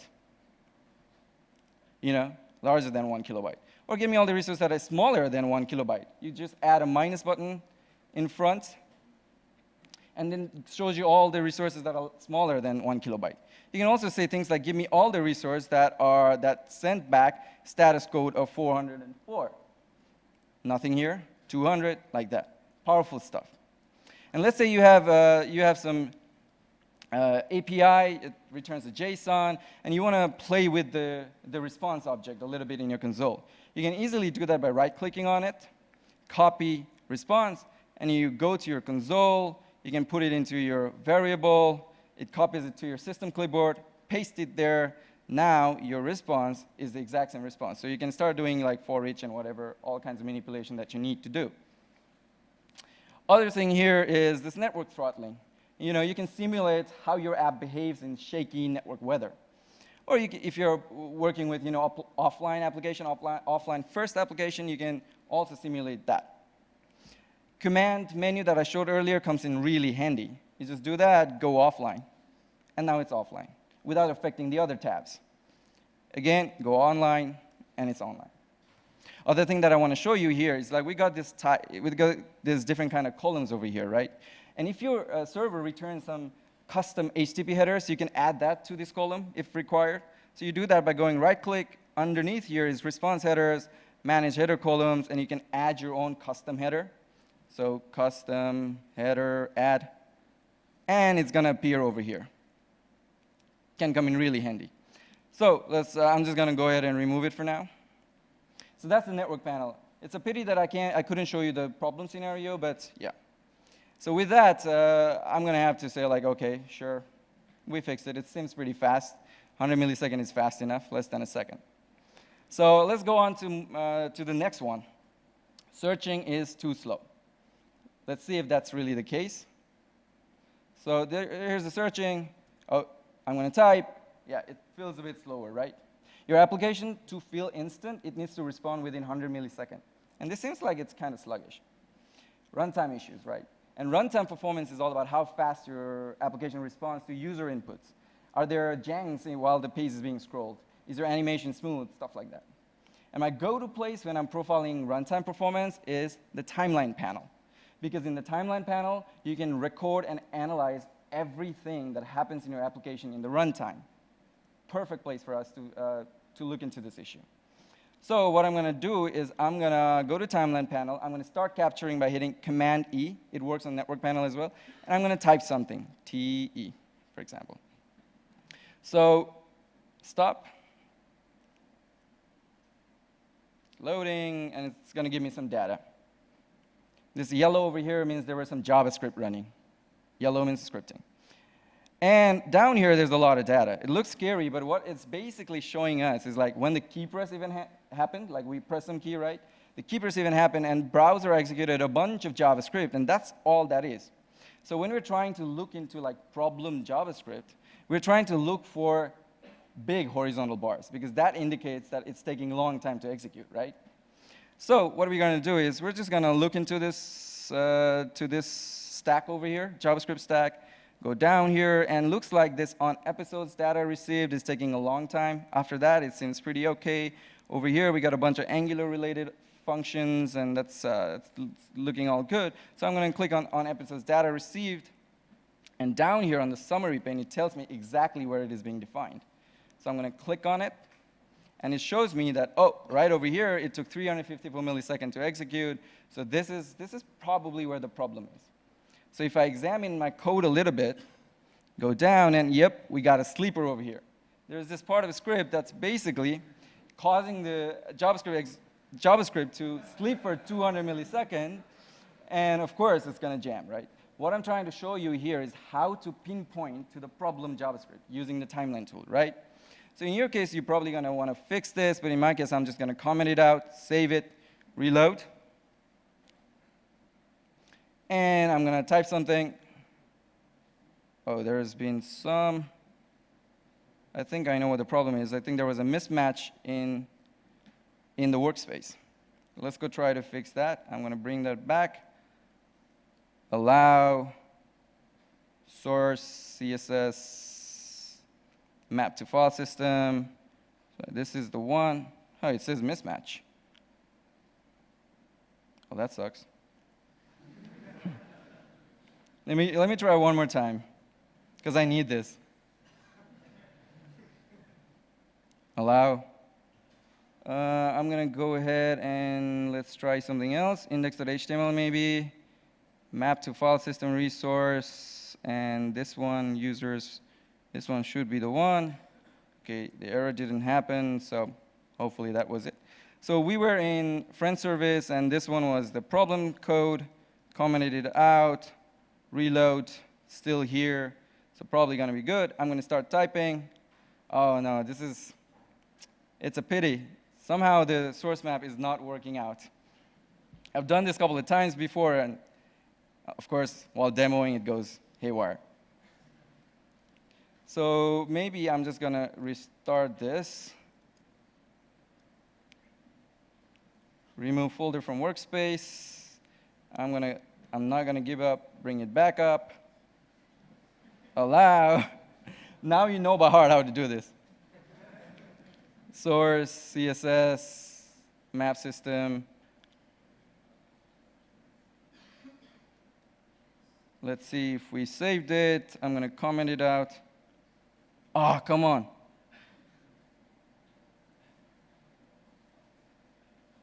Disable cache. It's a pity. Now I have to go to my source code to change all these files, which really sucks. So we're going to remove the folder from workspace. Super pity. And we're going to open this in my IDE. I got to do a lot of improvisation today, So we're on friend service. We found this. Looks like it actually commented it out, and still doesn't do its thing. Start of the server.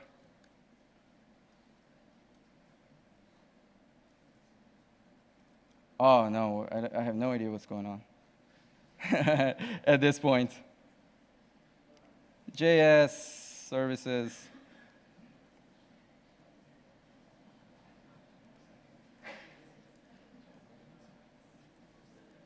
It's 8,000, port number 8,000. All right. This is a bit of a pity.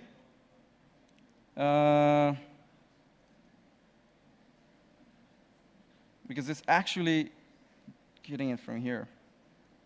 Well, we got to move on. This is really a pity, but I don't.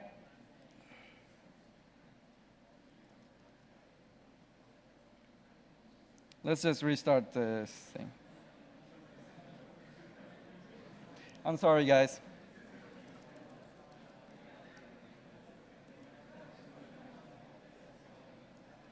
It's not even being served from my disk anymore.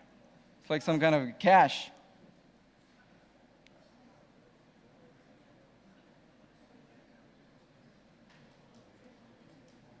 Yep, that looks better. It was a cache or something. Okay. Sorry? It's always the cache, right?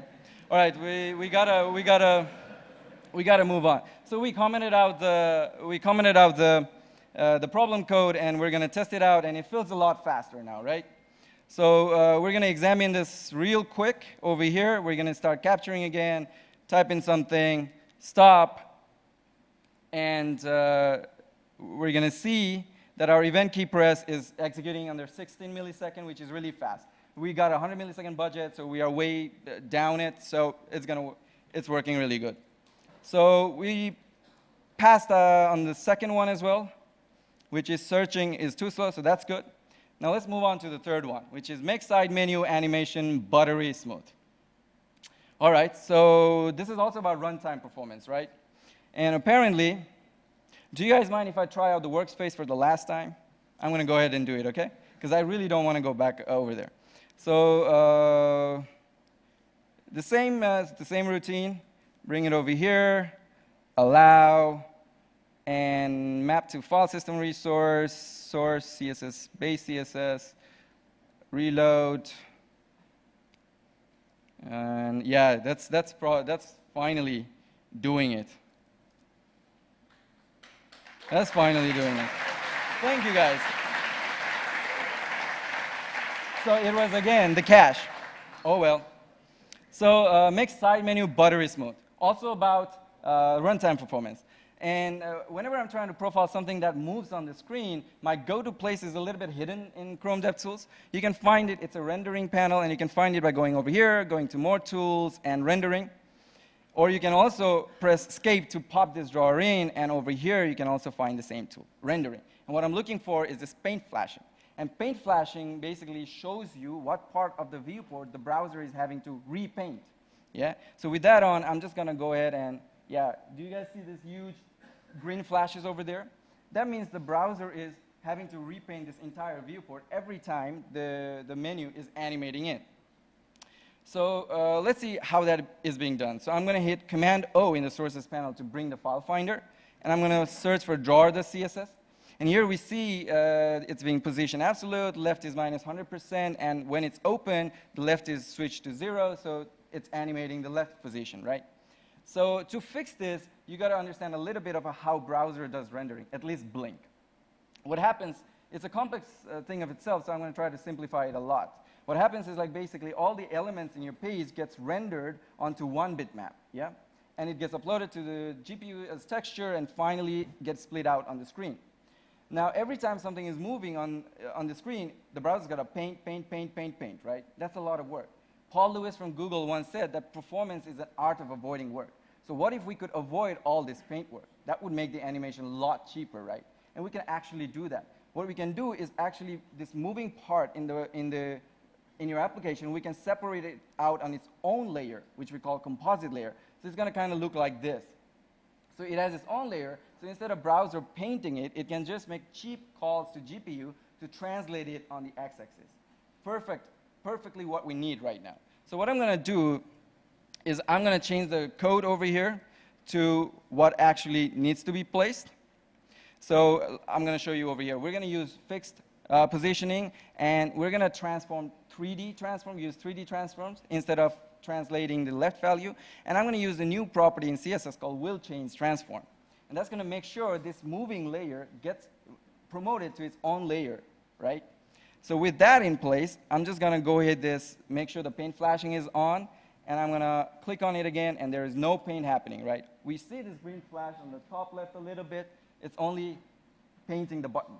So that's how you make the animation cheap. Every time I'm trying to profile something moving on the screen, this paint flashing is the place I try to look and try to minimize the work that the browser needs to do. With that, number 3, down. So let's move on to the next one, and it is body background color is not the same as header. I think it's kind of difficult to see it on this screen, but what they mean is you got this color is a bit of a dark gray while the header is black. So we got to make sure that it's going to be the same color. That's easy. What I'm going to do is I'm going to use the selector over here and select the body with different color. It looks like this one, and I can just go ahead and change the color, right? But I want to take this opportunity to show you some of the tools here. Chrome has this mini applet. Like if I click on this color tab, this color picker comes in. And now I can just go ahead and pick a color from anywhere on the screen. So I can click here, enter. Because of this workspace that took so much effort to establish, it's all saved. And now if I look for the same tag over here, it's still background black. It does a little bit more than that. You get some custom palettes, like you get material design, which is immensely popular right now as a palette for you to use. Long hold on this one, and you get a bunch of other stuff, other shades of the color. And you can build your own custom palette here as well. And Chrome also automatically builds a palette from all the colors that are being used in your application right now. So I'm going to go ahead and change it back to black. And this kind of applets is not just for colors. Over here, we got this shortcut menu over here. So you can add background color, you can add color, but there are also box shadow. And box shadow also has its own little editor in place. So you can play with the box shadows really quickly with the visual tool, and it gives you immediate feedback. The same with text shadow. It's got its own mini editor. And apart from this one, you got an animation editor as well. So you can play with your animation, and you can see how that's going to animate over here. Just click on it to see how it animates over and over again. Or you can pick one of the preset animation easing functions from over here. Awesome stuff. And back in the style pane, there are some other things that I want to talk about quickly, which is, you want to change the class over here. You can click on it, you can start changing things, but there's a little handy tool over here called classes, with which you can just enter, done. If you want to remove the class, just uncheck the checkbox. Comes in really handy too. And when you're trying to change the numeric value, you can change it by 1 unit by using arrow keys. But if you hold shift, you can change it by 10, value of 10. If you hold command button, you can change it by value of 100. If you hold option button, you can change it by value of 0.1. Comes in really handy too. And let's say that you want to add a new style. You go ahead and click on the plus button, right? So when you add it, it adds it to this temporary inspector style sheet. But sometimes you just want to add it to your own CSS so that the cascading comes into play. So all you got to do is hold on this one, and it shows you all the CSS that's present on your application. And you choose, for example, drawer. And within the drawer, I'm going to put some, I don't know, text align of center or something like that. And it's actually going to be stored here. And because of workspace, it's saved to my disk as well. Comes in really handy. So that's some stuff in the style pane.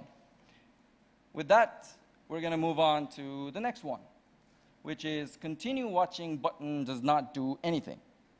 Continue watching button is this one, right? So apparently it doesn't do anything. So let's see what's going on. I click on it. Indeed, it doesn't do anything. So I'm going to inspect it, check out what it's trying to do.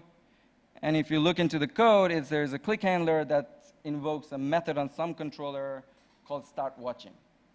What I'm going to do now is I'm going to hit Command Option F, and that brings on this global search. So with this one, you can search through the entire source code. So I'm going to look for start watching, and it's going to search, and it's going to find it in the source code. I'm going to click on it. It takes me exactly to the source code. So let's put a little debugger in here and see if it comes there.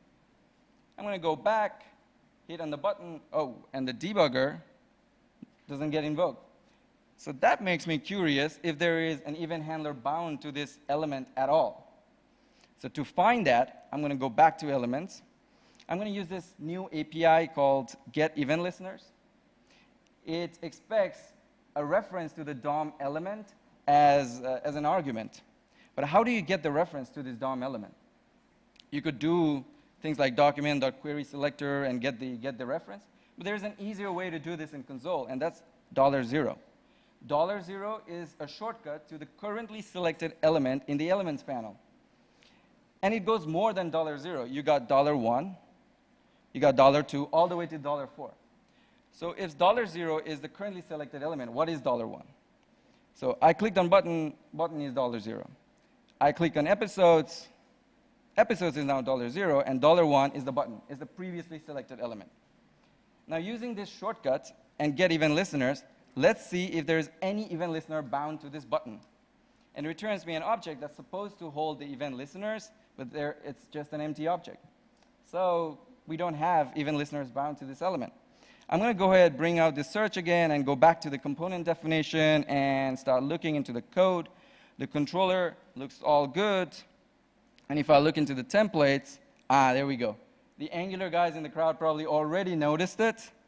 Some dumbass typed in mg-click instead of ng-click. So that's the problem. So I'm going to refactor it to ng-click. I'm going to reload the page. I'm going to do the same thing again, find the button, and check for the event listeners. And it gives me that there is one event listener over here, which is the click, so it's got to be working. And it does. So, by the way, this get event listeners can come in really handy when you're trying to see in 1,000 lines of JavaScript where a certain event listener is being defined in your JavaScript code. What you can do is like get event listeners $0, for example, on this button, gives you this object, right? And this object has a reference to the function that you define in your JavaScript code.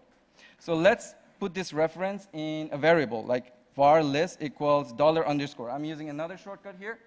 This $_ holds the reference to the previously evaluated result. In our case, this object, which has a click property, which is an array that has a listener property. This list is now the reference to the function. Now I'm going to use another API called debug that takes a reference to a function as an argument. And we got the reference in the list. So I'm saying debug list. What it does is every time this listener is being invoked, it's going to pause the script execution. So let's go ahead and click on the button, and it's going to stop right here. So this way you can find, like if you're new to a source code, you can see immediately where in the source code this specific event listener is being bound. Comes in really handy. And if it starts to get in your way, all you got to do is undebug, pass in the same listener, and it's going to get out of your way. So with that, we've fixed another issue, which is continue watching button does not do anything. Let's move on to the next one. Side menu can be dragged within the viewport. So this is the side menu. Let's see if that's really the problem. So I'm going to drag it in, and oh, that's not good, right? That's a problem scenario. So let's go ahead and fix this issue as well. So this is something about touch move, right? I'm touching, I'm moving. So I'm thinking there is somewhere in the source code, there is a touch move event handler being defined. So I'm going to use the command option F again, and I'm going to search for touch move. And throughout the source code, it finds me on drawer controller that there are some touch moves being defined. So I'm going to go to the source panel. I'm going to hit Command O to bring out the file finder again, do drawer controller, and I'm going to hit Command Shift O to find the method finder. I'm going to search for touch move, and bam, I'm on touch move. So in here, I'm going to place a debugger, and I'm going to start running this thing. Stop. So let's examine what's going on. So we're defining current touch. We're finding how much we moved. Based on that, we're defining direction. And then there is some update function going on. Let's go inside that. And the update function is basically finding the new translate value for our side menu. And that's what I'm interested in. So I'm going to put a debugger here. And based on this new translate value, it's going to update the CSS so that the drawer moves. Now the thing is, at this current situation, there is no problem, right? The problem happens when the drawer actually moves inside the viewport. So how do I inspect this variable without stopping the JavaScript every time? And the trick I use is using the conditional breakpoint. The way you do it is right-click on the existing breakpoint, and you can add conditions to it. In my case, I'm going to do console.log and translate x. So in conditional breakpoint, what happens is like it will stop the JavaScript execution only if the expression inside this conditional breakpoint evaluates to something truthy. Console.log always returns undefined. That means it will never stop here, but it will log the variable that I want to check. So let's go ahead and do that, continue this one, and go back to console and bring it in. Yep, we're getting lots of values, and JavaScript is not being stopped. Bring it in, and OK, there we go. It's moving in. And yeah, we're seeing that the problem arises when the translate x value becomes more than 0. It should stay negative, right? Okay, so that's cool. So we're going to go to sources, and what we're going to do is make sure that it stays at maximum of 0 using the math min function. So let's see if we fix the issue. We're going to bring it in, and yep, that's looking good. So there are a bunch of other things here. What I like to do in the sources panel, when I'm debugging, is I always turn the async on, because while you're doing async stuff, you get really horrible stack trace. For example, I got an example over here.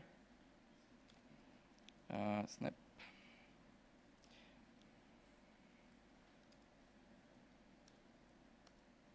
So I've got this function over here that does something async. Do something async, it returns a promise, which initiates a timer, and after 10 seconds, it resolves the promise. And there's a function that actually uses this async function, and when it's done, it sets a debugger using the debugger statement. So when I run it without the async tag on, all I get on my call stack to the right is on async task completed. It does not tell me about where the async task initiated, how the entire trace happened. So if we run this exact same thing with async on, go back and run it, now our trace looks a lot better. It tells me that do something async initiated a promise, resolver, and then it started a timer, the timer fired, and then that led to promise being resolved, and eventually on async task completed got fired. So that gives a lot better stack trace for your async functions. I usually always turn it on. So with that, let's move on to the last one, which is side menu moves vertically when it opens. So let's go ahead and check that out if that's really the case. So I can't really see it, but there's a trick that I want to show you here, which is press escape to bring this one, and then there is another panel called animation. So what I'm going to do is I'm going to record this animation. While this is on, it's listening for animation. Click on it, and it gives you a recording. If you click on it, it tells you exactly what elements are being animated. So I can just, kind of replay it like this, and yep, it starts off a little bit on the top, and as the time goes down, it goes to the bottom, right? What I can also do is I can slow it down 10% and redo the animation. I can see it over here that it's going like sliding down. Yeah, so we got to fix that. That's easy. So I'm going to go back to sources, go to drawer.css, and over here, let's see. So when it's visible, the same dumbass who did mg-click also put a translate on the y-axis of 12 pixel. That's unneeded. So we're going to hit 0, save it, and redo the animation again. So clear it up. Let's see how it's going to look like. Redo, and yep, that's staying on the same line, right? 10%, yeah, that's looking better. With that, we fix the last issue. This animation-related stuff is important if you are, on some other website and they're doing a bunch of animation and you want to understand what's happening and how they're doing it. Just go ahead and record the animation. It tells you exactly what elements they're using to animate and what kind of animation functions they are using. So with that, we have the last one done. It got a little bit messy because of the workspace. It's really a pity. I had some awesome stuff to show you guys. Yeah, but oh well, it's already happened, right? Before I end up, I also want to show something like the snippets.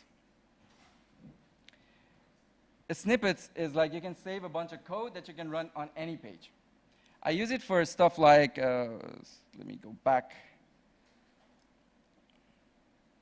I got a bunch of snippets over here. Like I got some performance snippets that helps me, track down performance on my Angular application. I got Loadashify. If I run it by doing right-click and run, you can basically have Lodash functions anywhere. You could do the same with jQuery if you're still into that. What I've also done here is I've got PTC schedule, which is basically if I run it, it shows me the schedule of the conference today. So it tells me that in Ruby Room, we got this conference talks. In Tawny Room, we got this. So it's like I'm using a couple of things here.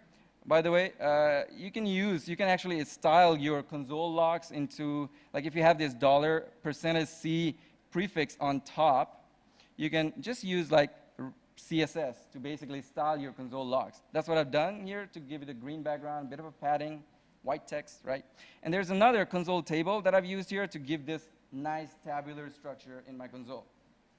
Snippets. Comes in really handy. Go check out like Google, if you Google like awesome Chrome DevTools snippets, you'll run into a bunch of things that you can use. Super awesome for performance.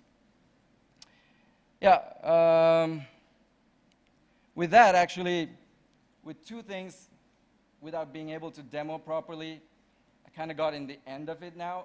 But before I leave, I want to share something with you guys, which is, with so much changing, how do you stay updated with all these things? What I do is I follow some awesome people on Twitter. Paul Irish from Google. He tweets a lot about Chrome DevTools and performance-related stuff.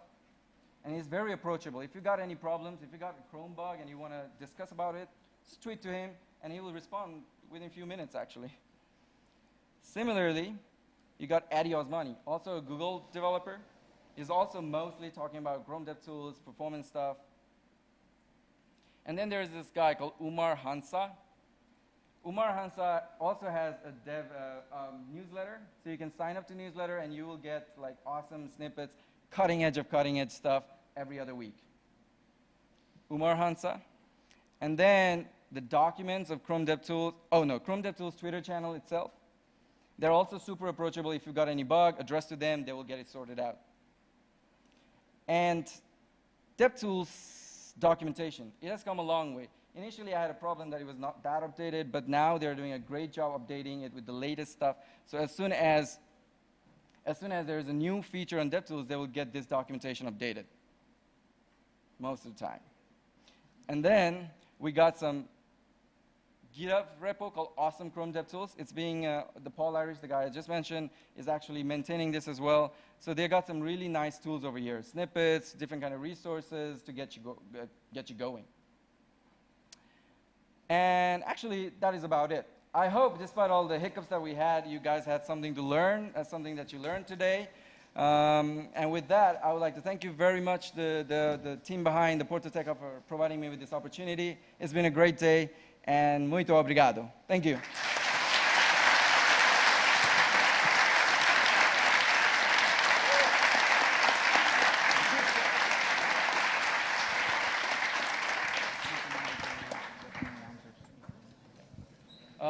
If you guys got any questions, this is the time.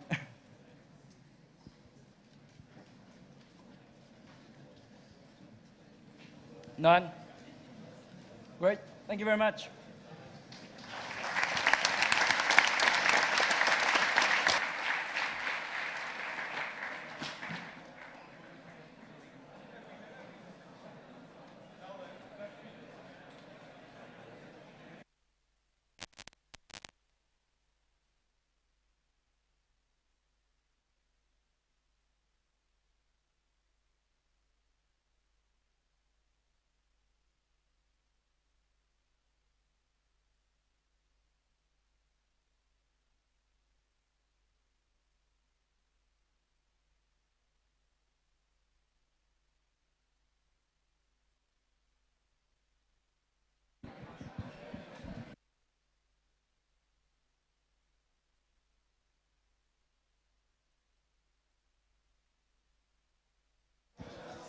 Olha, mas já estão a dar as vinhetas ou não?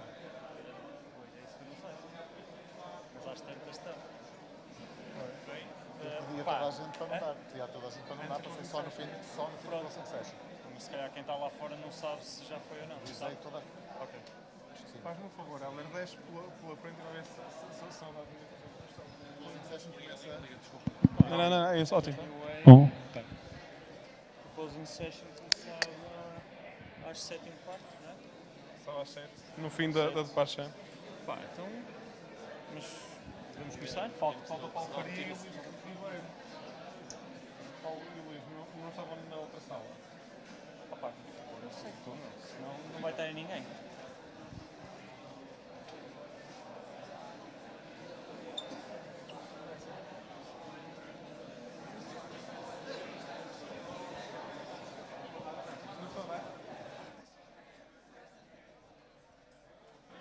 Olha, está ligado o teu micro?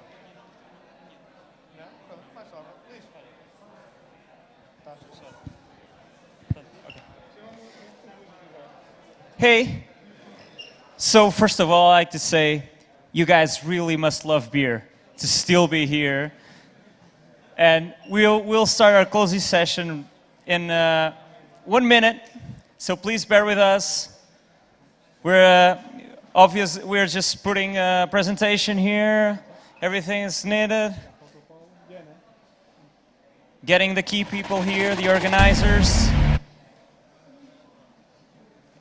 This was a false start? Let's go. Hi guys, I may assume that the ones staying here are the drunk ones, the ones that are only here for the beer. But first of all, in the name of Porto Tech Hub Association, I don't have my backup, my PowerPoint presentation, there is no problem. I would like to call all the volunteers and all the staff to the stage, please. Everyone, come on, let's go. Everyone to the stage.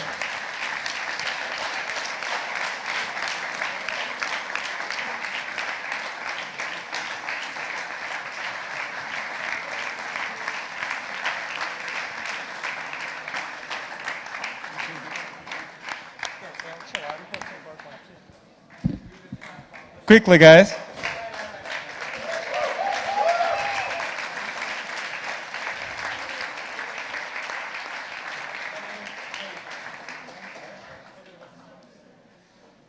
Still waiting. Is there any other volunteer still alive? Does anyone need CPR? No?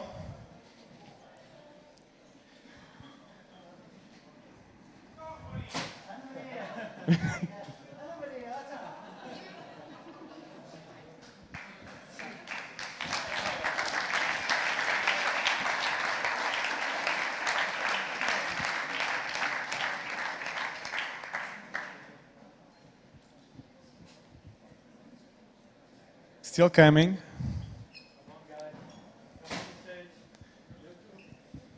Okay, we'd like to thank all the volunteers, all the team from Heart Club, and I'd like to ask a big round of applause for these guys. They make this event happen.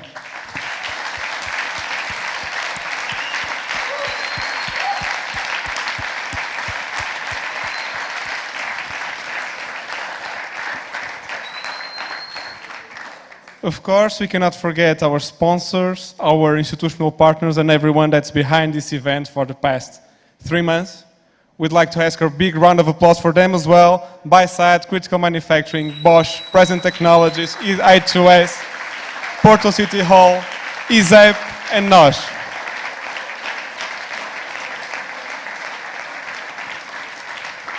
At last but not least, a big round of applause for yourselves for being here until this time of the day. Let's go have some beer. Yeah? Thank you. See you next year.